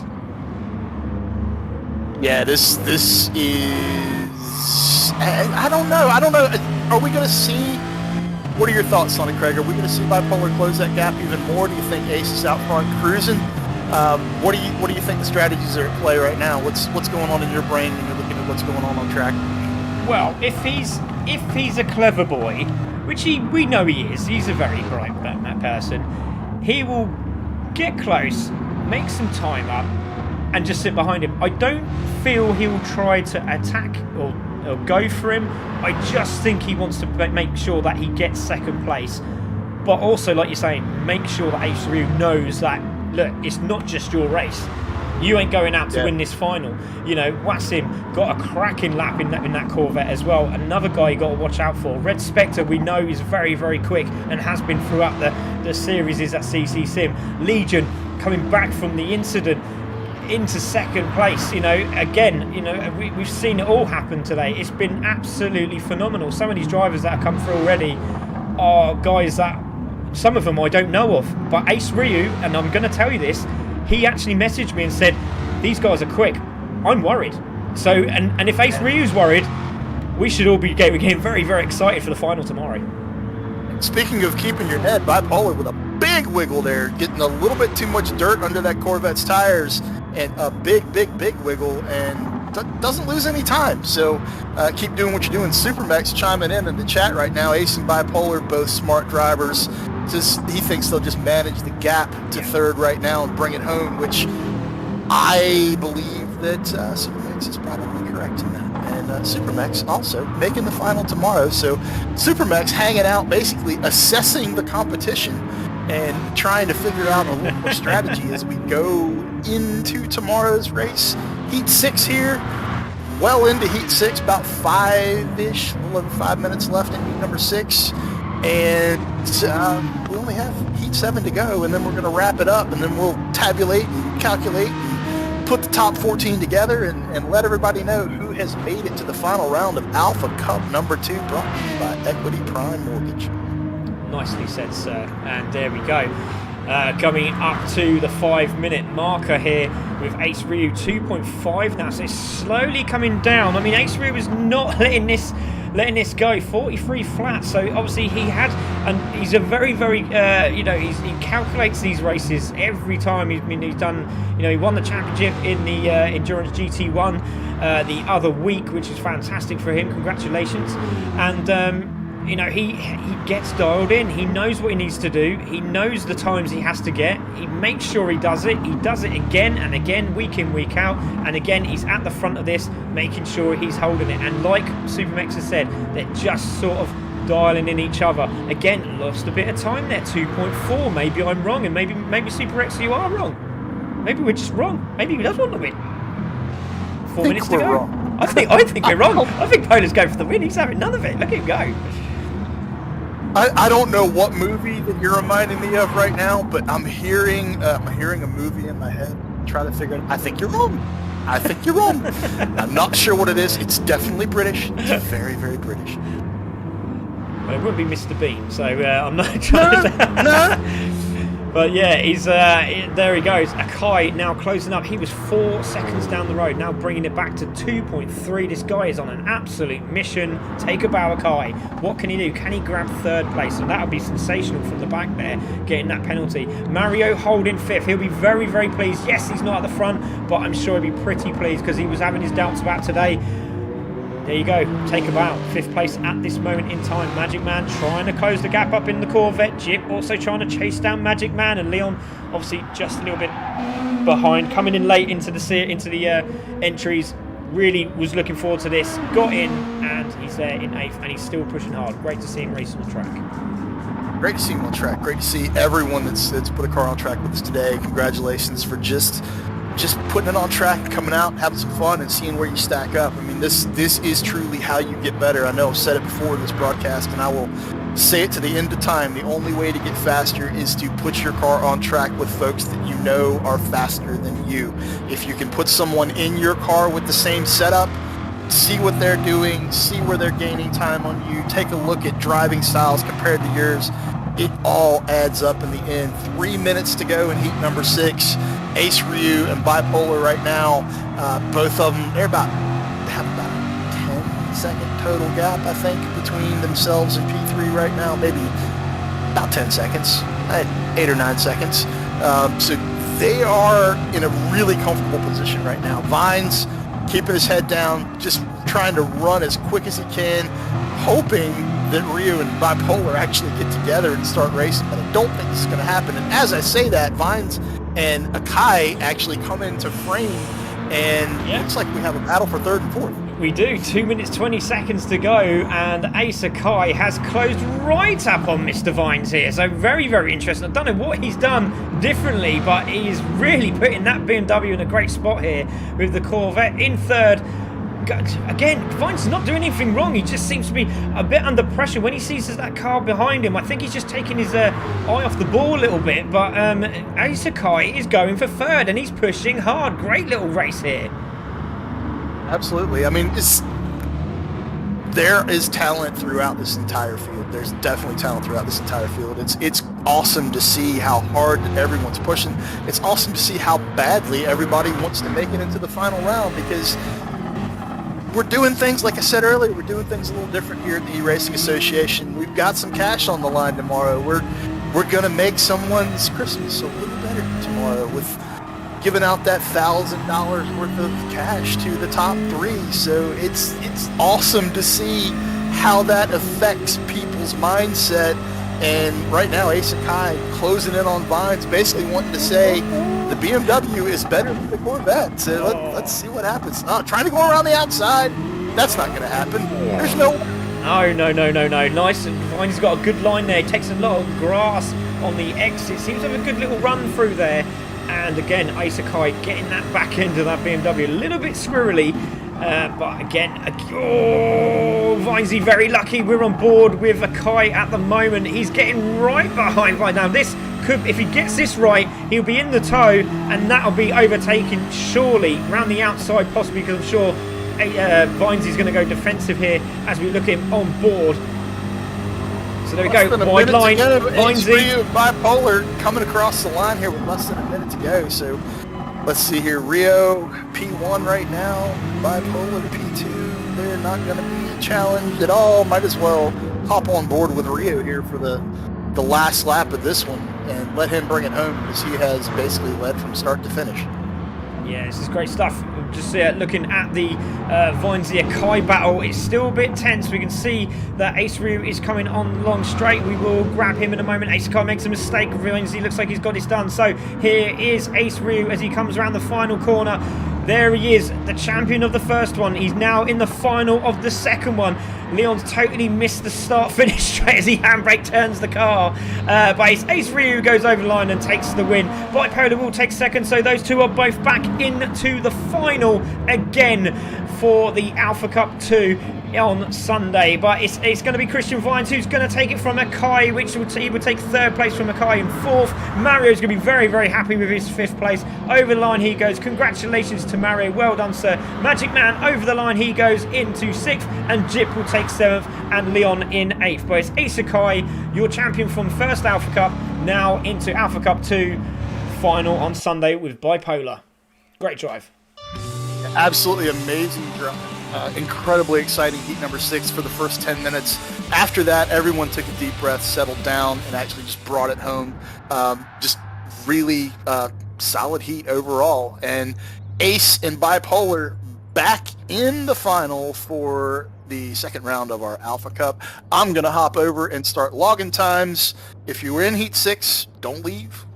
If you're in heat 7, start thinking about loading up if you're in heat 7. So there we go. Race results. It's Ace Ryu takes the win. Bipolar in second. Vinesy in third. Akai in fourth. Mario in fifth. Magic Man in sixth. Jip in seventh. And Leon in eighth. Fastest lap from Polar with a 42.799. What a drive from all of the drivers tonight. Absolutely fantastic. We have one more round to go, and it's going to be an absolute epic one. Wait until you see these names. We thought they were good. We've got some crackers coming up now.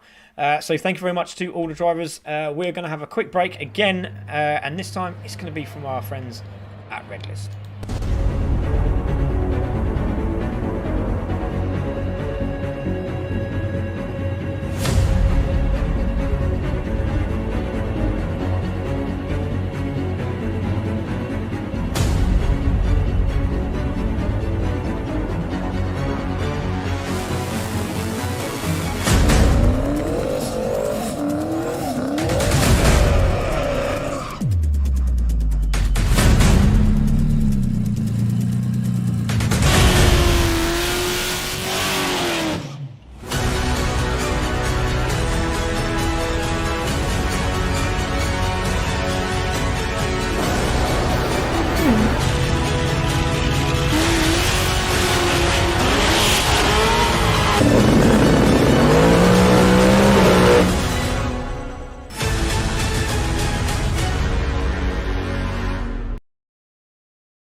There we go. Thank you to Redlist as well for chiming in with us here at E-Racing Association in association with Equity Prime Mortgages for the Alpha Cup 2. This is going to be an absolute epic race. We just had a fantastic one with Ace Ryu taking the win from Bipolar, and congratulations to those two.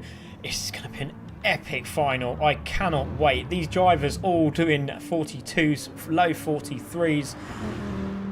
St. Lacroix B is going to be absolutely epic. They will get the information out straight away after this race with some more great racing on Sunday. Same time, don't forget, we are here at 5 p.m. UK time, 9 a.m. Pacific time, and Sean will have to let me know what it is Eastern, because I can't remember.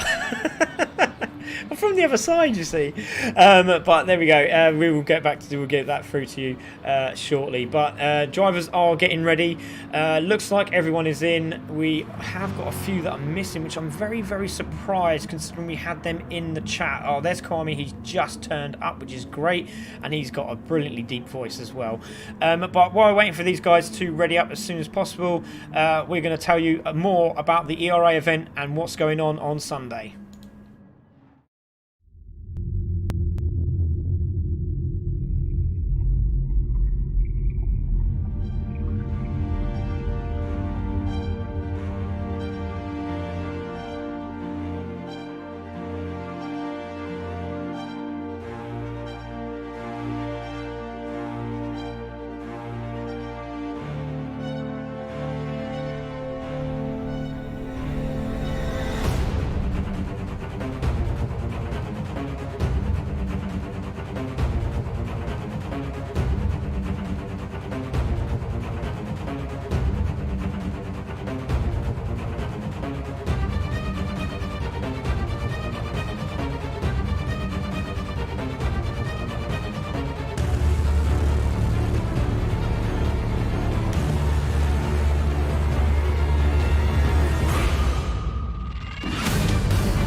Okay, so there we go. Alpha Cup final tomorrow. Can't wait. Looking forward to it now. We got 2 more to get through to the final. Let's see who it's going to be. We have some cracking drivers here. Audio Muted, who I drove with the other day on the test run. A great driver. Watch out for him. King Kian obviously drove in the BMW Championship. Raced for BBR in the series at CC Sim. Blackwell, great to see him back. Had a season out from CC. Now he's back in for this one. Saw that this was up and he was like, I want some of this. It was great last time. Haslett as well. Great driver. Had a couple of wins in previous races. GT Realm is back again. He was also in the final of the Alpha Cup from the last one. We have TTR Vinny as well on track, and we have Kwame at the back there, and that voice, the guy's voice is insane. We have to get him in at some point. But there we go. We're just going to take a look at the drivers so you can see what cars you're looking out for. Let's go start with King. There he is on track. So we've got King. We've got an Alfa Romeo. Sean, we've got an Alfa Romeo on track. Oh, that's great. Look at that little thing. Beautiful. Yeah, I'm done. Should we stop the stream? That's it. Let's go.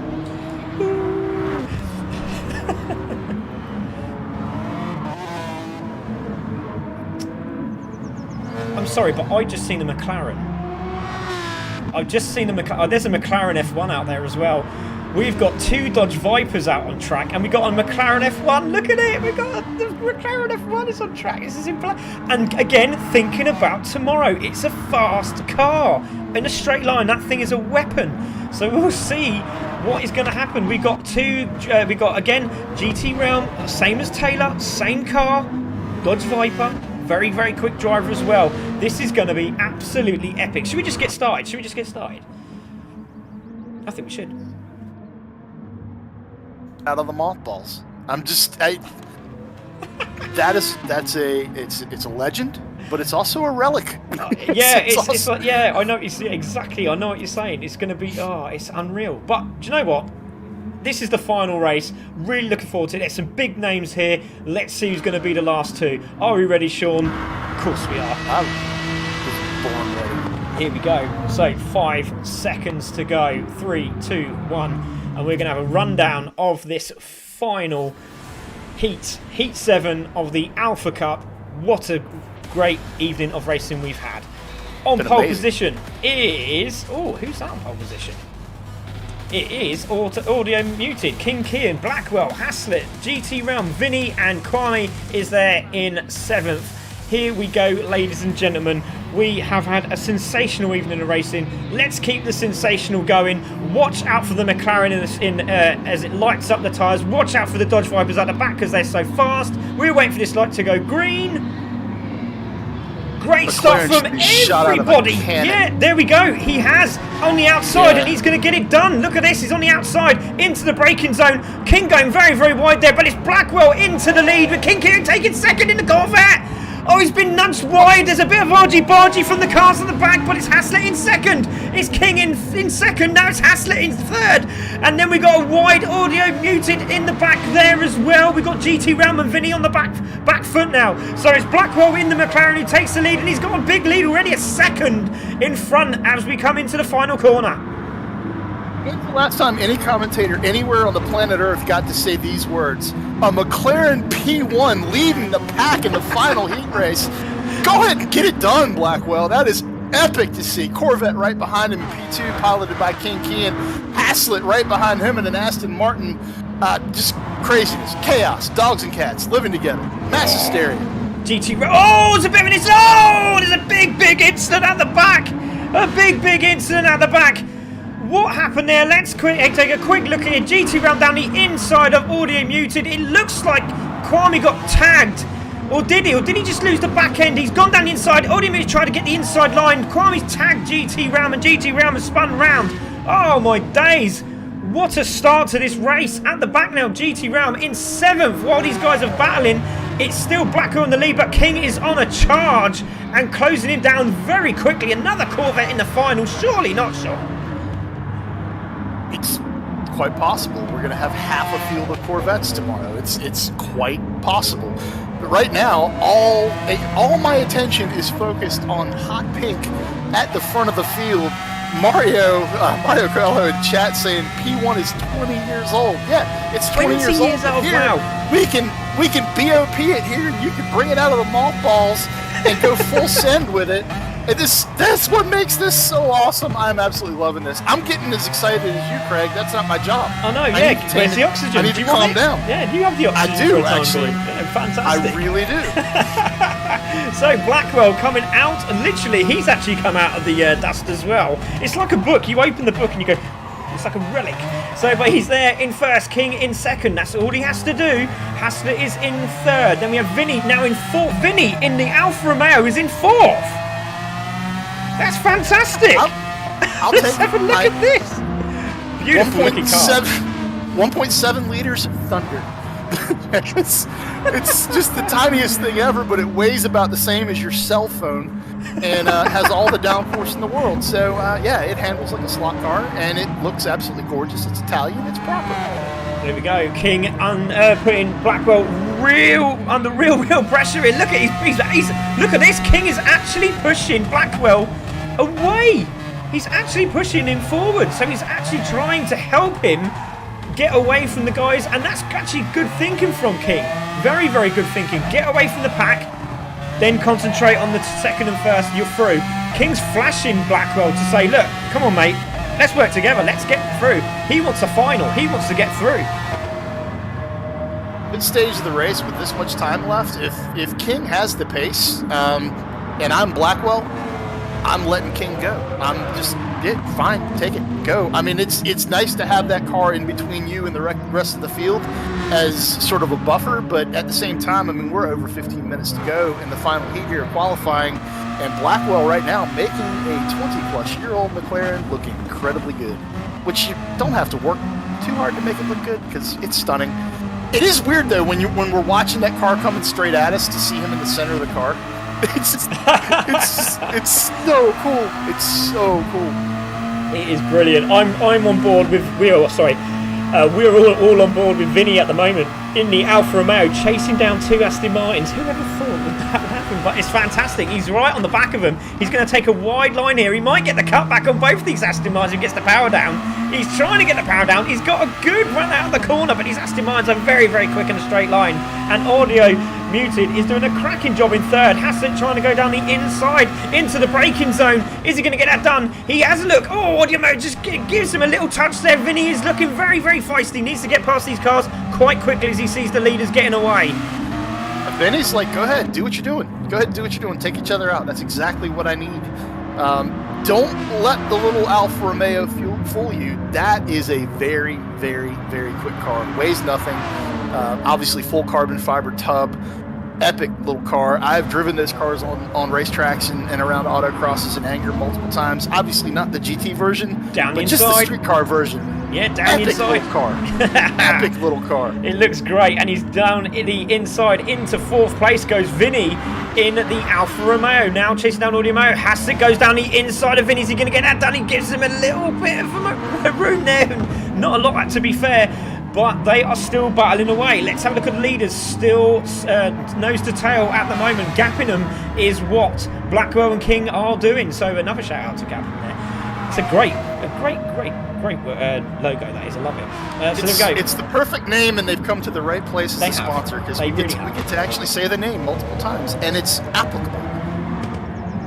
Exactly. So here we go. Blackwell still holding the lead from King Kian. I think King Kian could get past, but he's got to watch out for Audio Muted, because he's now got away from the Vinny Haslett battle and is on a charge. So be careful. He's coming in the Aston Martin. Vinny in fourth. Haslett is there in fifth. With GT Realm still in this with 13 minutes to go, and he is flying 43 flat. He's the fastest guy on the track at the moment. Yeah, don't count the Viper out. We've seen pace from the Vipers across all of the heat races today. We've had multiple Vipers. It's awesome to see that car coming out as well. That car back in 2013, 2014 is the last time we saw GT3R Vipers on racetracks, and it's awesome to see it here digitally as well as it was in person back in the day. King Kian, though, he's continuing to flash the lights at Blackwell. Don't know really. I don't know whether that's a high up here, or get a move on, or keep doing what you're doing, or. Well, Blackwell made a mistake there, Sean. He made a mistake into the corner, and King could have gone past him. He had the power, he had the toe, and he decided to back off and go, right, do you know what, Blackwell? You carry on doing what you're doing. You know, we're here. We are racing. We are going to be the top two that get through. I think it might have been a bit different if Hassett was a bit closer, because obviously teammates at BBR, again, we hope they're racing for themselves, but you know, on race day, if you're first and second, you're going to try and help each other. But at the moment, Blackwell and King Kian racing together, and really trying to get away from Audio Muted, who is on an absolute mission to try and grab that second place. Yeah, looking at the long shot down the front stretch, it was, obviously Blackwell at the front of the pack, King Kian running P2, but Audio Muted not out of the picture, nor was Vinny, and I think I saw Haslett in that shot. So the top five in this field still less than a straightaway apart as we go 5 seconds into right about 12 minutes left in this one. So let me go ahead and say this. It ain't over. It's definitely it's far from over.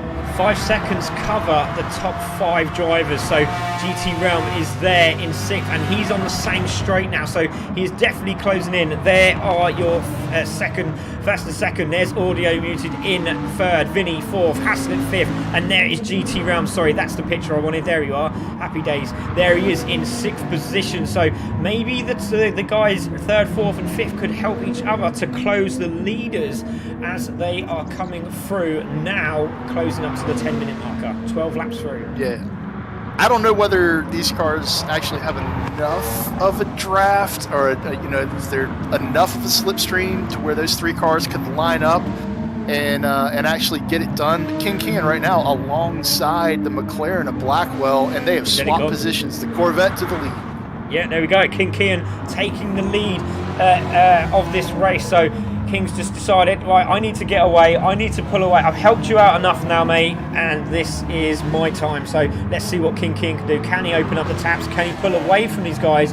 Because the guy you got to watch out for, again, is GT Realm. He's still on the back of his pack. There is 10 minutes to go, but he is closing down that Aston Martin of Haslett in the background. You can just see Vinny in shot there. That's how close they are. If you want to reassess driver of the day, it won't be hard to do if GT Realm can actually figure out a way to close the gap between where he's at right now and these two front runners.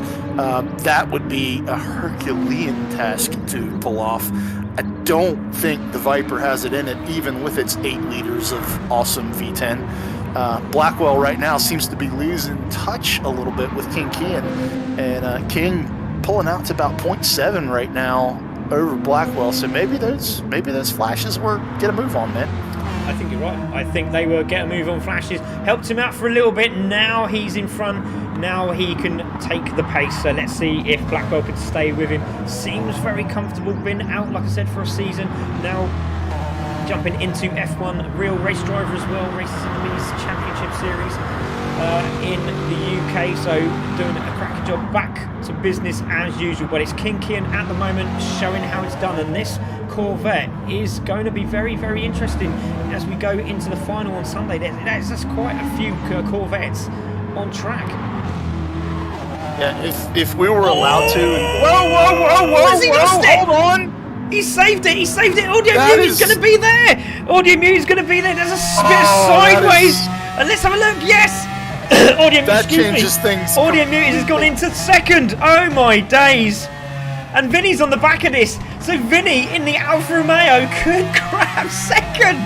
This is unreal. Yeah, that just made things incredibly interesting with less than 9 to go in the final heat of qualifying here. We have an Alfa Romeo, a McLaren F1. I want to say P1, but obviously it's not. And an Aston Martin doing battle for the final transfer spot into the second round of the E-Racing Association Alpha Cup, brought to you by Equity Prime Mortgage. This is epic. Yeah, this has been a great day of racing. Audio Muted was not expected to be up here, I'm pretty sure. But now the Alfa Romeo down the inside of the McLaren. The McLaren versus an Alfa Romeo. Who would have thought it side by side? Vinny's got it done. 10 tracks versus Sheer Motorsport. This is absolutely fantastic. They're side by side. Who's going to get it done? Vinny in the Alfa Romeo's got the power, but he's got the brake. Has he got it done? Into the braking zone. He's got it done. What a move from Vinny. Wow. Now drops into third. Cut back some for Blackwell though, but doesn't get it there. And it's now Vinny into third. Audio Muted in second. Vinny could get the Alfa Romeo in the top 2. What a drive if he gets this done. He's started from the back of the grid, and he might do it. He might actually do it. This is incredible. Vinny in that little Alfa Romeo wants to have some Aston Martin for lunch with a nice Chianti. I'm keeping it Italian. That is insane. He's got the toe! He's got the toe! He's side by side. He's going to have the outside line. Now, is he going to do the same again? Same as Polar. He's on the outside line into the braking zone. Can he do it? No, he's backed off. He's decided not to do it. He's just going to take his time. A little tap of the bumper just to say, remember me? Yeah, I do like Days of Thunder. So there we go. Audio Muted is in second. He's trying to get out. Look at Blackwell around the outside of Vinny. Oh, he's on the grass. He's slow. He's managed to save it. Vinny trying to close Audio Muted. Blackwell knows he has to stay with these guys. He has got damage, and this is going to be intense. We have 7 minutes, and the second place could go to anyone. But watch out for GT Realm. He's there in 5th. So he could still win. He still get into the final. This is very interesting. Oh my God! Okay, the Viper is there. Haslett right on the bumper of the Viper. This is going to end up being a 5-way battle for P2. Our last transfer spot. I'm going to go ahead and make a prediction right now. This is going to get ugly. This is going to get... I want the little guy to get in the top 2. It's got to be the little guy. Come on, Vinny. I shouldn't, but come on, Vinny, in your Alfa Romeo. It's brilliant. No middle ground with this. Are we allowed to do that, Sean? I don't think we're allowed. Sorry, everyone. That's really rude of me. But I rooted for the Viper earlier, so I mean, you're allowed to vote. You're allowed to vote for the Alfa Romeo or root for the Alfa Romeo. Thanks, It's fine. I mean, I have an Alfa Romeo in the driveway, so go Alfa. Alfa. It's yellow flag! What's happened? Sorry, what's happened? Is that...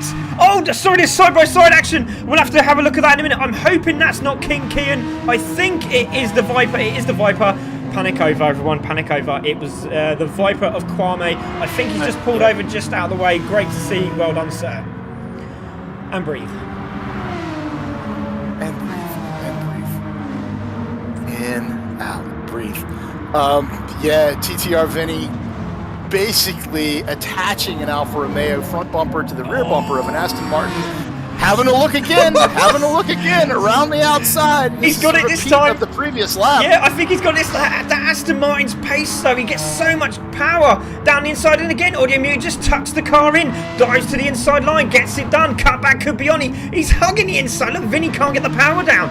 Audio Mute is making that Aston Martin massive at the moment. That rear end is looking very, very big indeed in Vinny's view. So let's go on board with Vinny. Let's have a look at the front. And there's a big battle with GT Realm as well. Needs to have a look at that. Let's have a look at GT Realm. And he's on the back of Blackwell. Is he going to go for a dive down the inside? It looks like he's going to get that down into the braking zone. GT Realm down the inside of Blackwell. They give each other room. And GT Realm has done it. Yes, he has. He's now into fourth. 4.5 minutes to go. And GT Realm could be a showstopper and grab second here. Audio Muted still holding second from Vinny, but now GT Realm is there. He's right behind him. Only, what's that now? He is, 2 seconds behind with 4.5 minutes, Sean. Oh my gosh, what a final race. He's 2 seconds behind. He's 1.7 seconds 1.7. behind.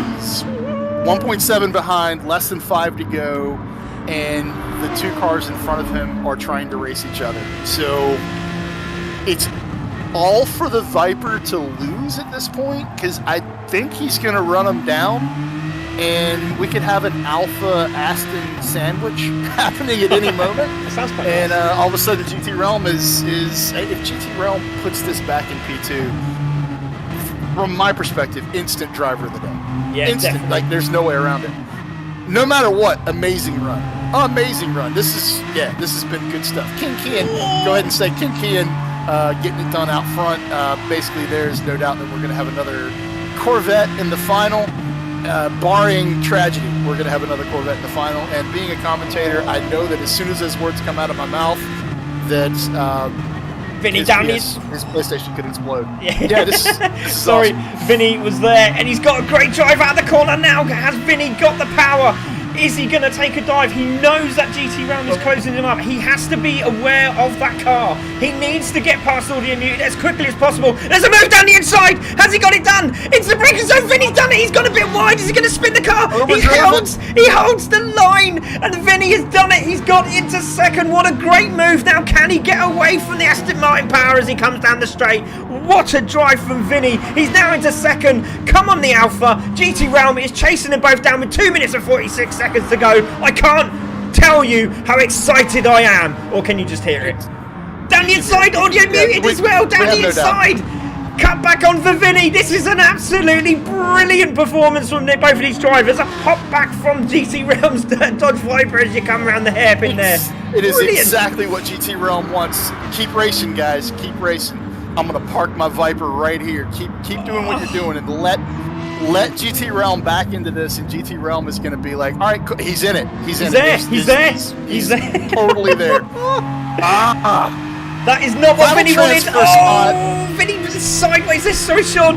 Vinny sideways as he hit the sausage curb on the exit. That's going to give GT Realm a great run. Vinny has to go defensive. No, he's not. He's not going defensive. He's staying the line. GT Realm down the inside. Vinny's having a look as well. GT Realm down the inside gets that done. Wow. Can he do it? 1 minute 45 seconds to go. It's GT Realm into third. Driver of the day coming up. Can he grab that second place? Audio Muted is doing a sensational job. Vinny down the inside having a look. Not quite doing it. Oh, GT Realm's gone sideways. Vinny trying to hold the inside line. What? Oh, Sean, take a little go for me because I'm going to lose myself. Vinny is absolutely not done. It's looking Viper and Aston Martin battling it out. King Kian's going to bring this thing home. I have no doubt of that at this stage. A little over a minute left. We've got at least a lap to go. Here we go. At least about a lap and a half to go in this thing. Aston Martin, piloted by Audio Muted, trying to hang on to the final transfer spot into tomorrow's final round. Vinny, I think the little Alfa Romeo has basically given all it had to give, and I don't know. We'll see here. We've got one more lap to go.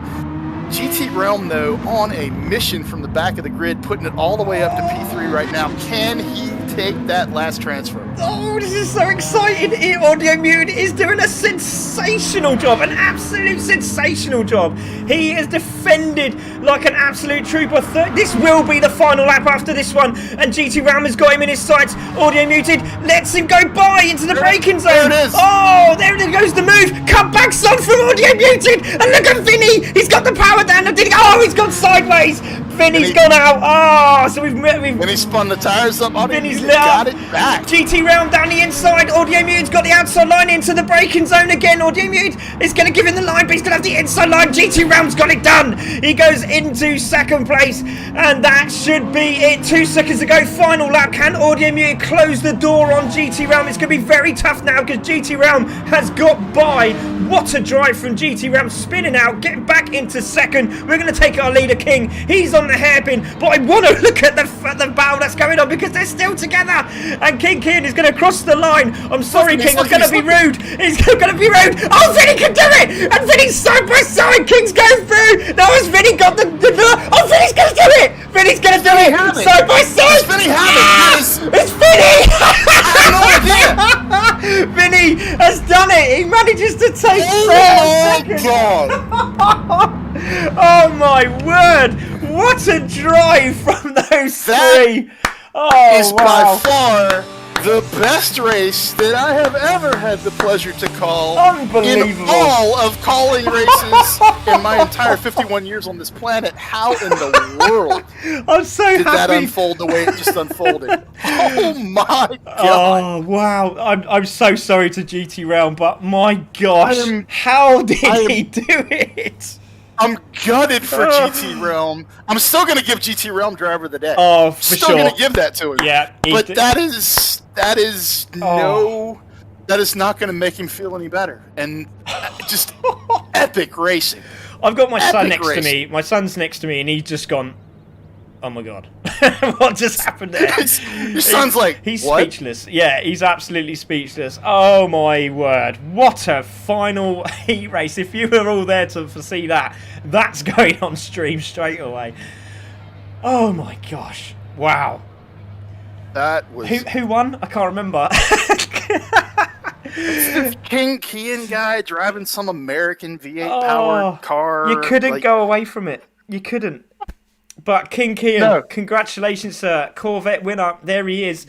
He takes the final 13th spot in the final tomorrow. And Vinny in the 4C GT43 Alfa Romeo is going through to the final. I can just see him now punching the air. I can just see him screaming around. Like, if he's anything like Vinny's losing his mind right now. Yeah, Vinny's losing his mind, and I'm putting GT Realm on suicide watch. Yeah, he must be absolutely devastated. What a drive, though. GT Realm, if you can hear me, my God, what a drive. What a drive. Audio muted, absolutely. Take a bow for that defensive work. Blackwell, unfortunate, gets that spin on and lights up the tyres, hits the wall, can't get back into it. Oh, it was just insane. Right, anyway, I'm losing myself.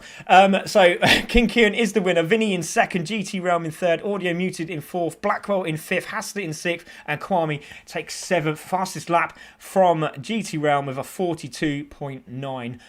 What an absolute epic event we have had. I'm just going to go and put on an advert. It is going to be the ERA advert for the final tomorrow. You need to be there. I'd like to go ahead and point out before that advert starts, 0.004 separate Vinny and GT Realm.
So there we go, ladies and gentlemen. They are the heats all done. Sean is going to do a roundup of your top 14 for tomorrow's race here at E-Racing Association with our friends at Equity Prime Mortgage. What a round. Sean, I'm going to hand it over to you to give out the 14 drivers.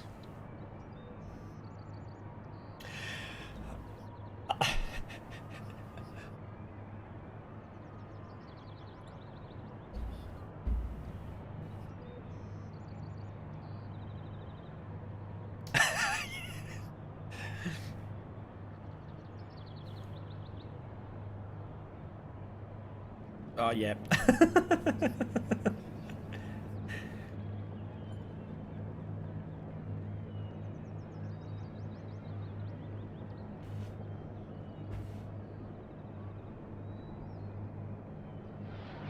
Wow.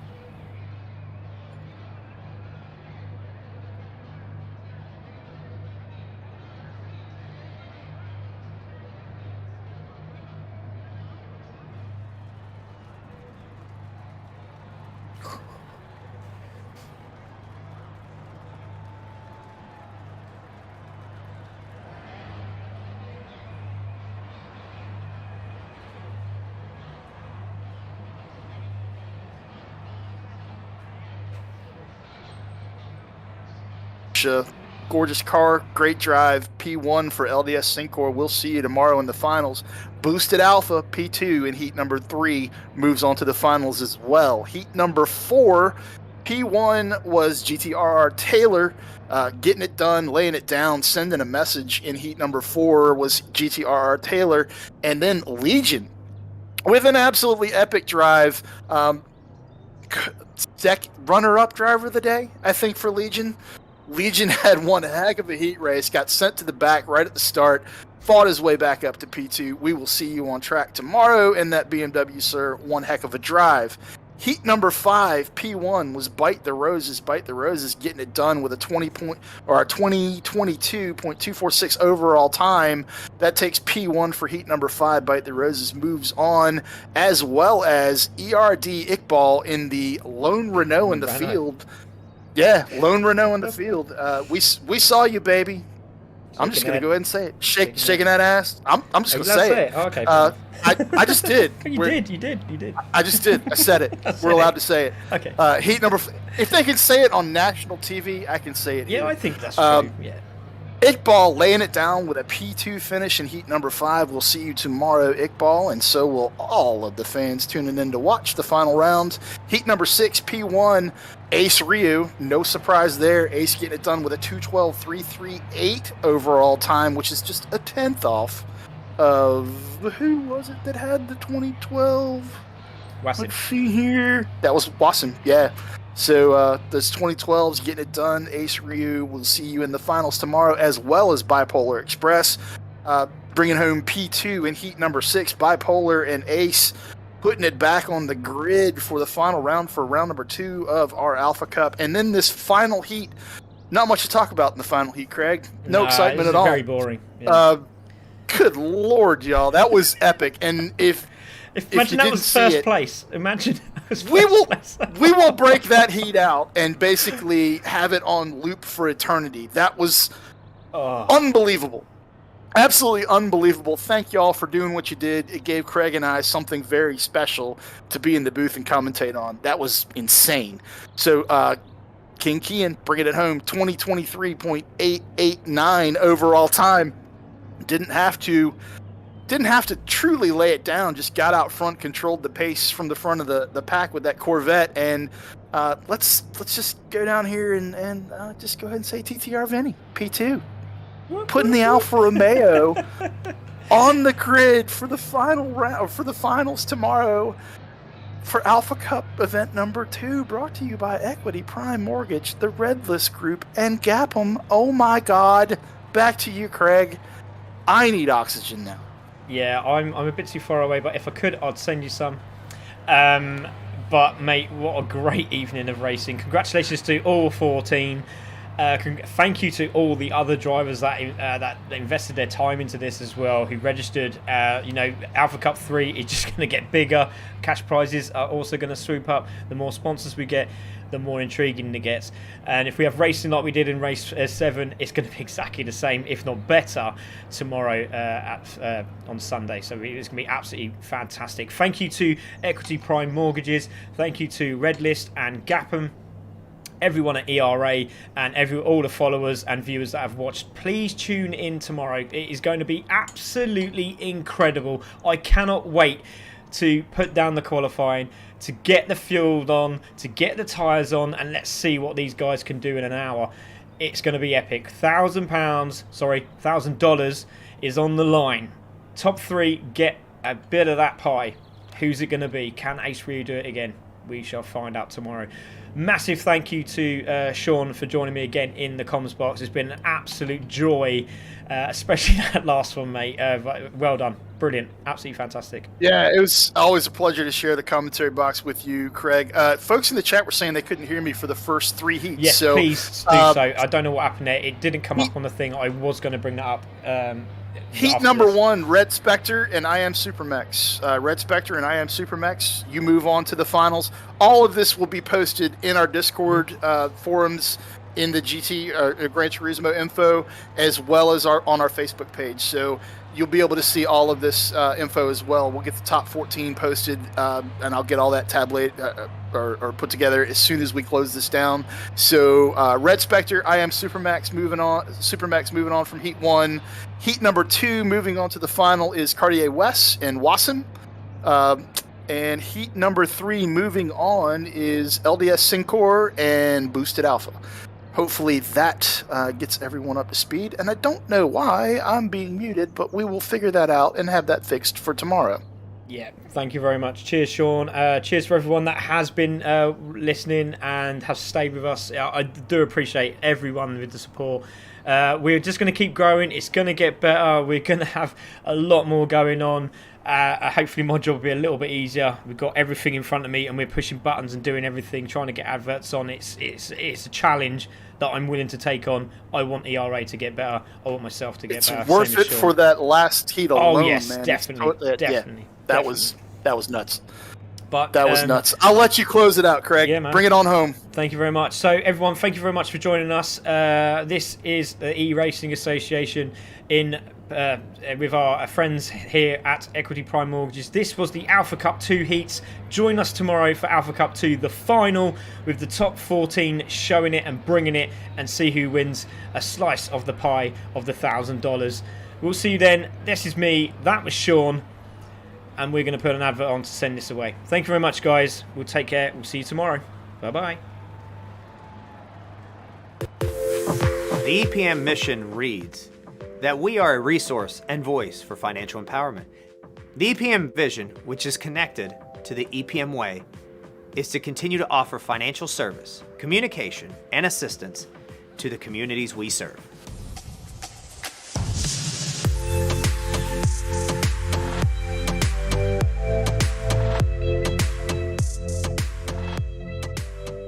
What makes us different is our loan officers. They care about the people. Our number 1 message in this company is the customer. Always do everything you can for that customer. We as a staff work together as a team, and we also on one page, one goal, to know that the end goal is the other person, which is the home buyer. The big thing that we want to do is provide financial empowerment to our consumers.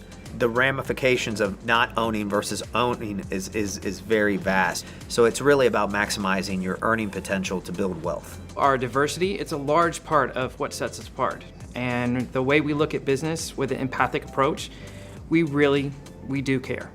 I have grown up here. I've pretty much done almost every position here and have just grown and learned throughout the 10 years and been given tons of opportunity to advance. I can't tell you how much this place means to me.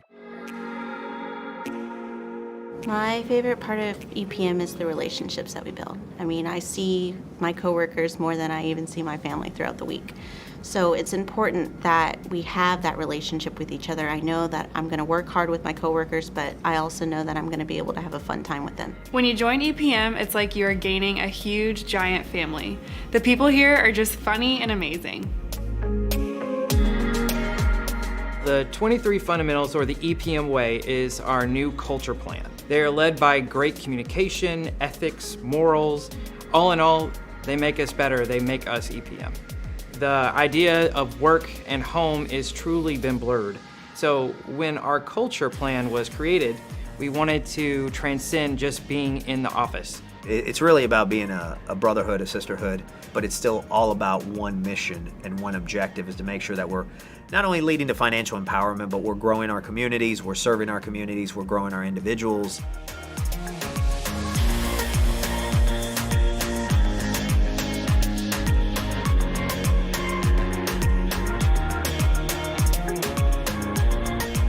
You know, most of the loans we're doing are for families. It's the biggest investment in their lives. For me to know that every little part that goes into the end goal of home ownership makes a difference, and we're playing a big part of that for that prospective home buyer to have their future home. There's certain programs that not every lender offers, and we try to offer as many of those programs as possible so anybody could kind of fit the mold with a program that we have and offer that to them, so then they could get that purchase done and own a home. You know, the gold standard is treat somebody how you would want to be treated. I think that's the way people would want to be treated best. They want to make sure that somebody's looking out for their best interest, not yours, not the company, not the industry. So you definitely got to put yourself in their shoes and empathize and make sure you're looking and more importantly, listening very, very generously to what they're saying and what they're trying to accomplish. It feels amazing to know that my team and I were able to contribute to a prospective buyer having their home. And for that home buyer to finally walk into the doors and have their home is just amazing, and we contributed to that. It gives you a sense of pride in what we're doing here and gratitude to be able to help out those people get things and achieve their goals as well. A lot of people talk about care, and the only way to truly care is through showing action and showing what you're doing for them in that moment. We're able to help people to achieve the American dream, which is home ownership. But it's not just home ownership. That's your home. That's your family. So generations can be there just by one impactful movement that we do.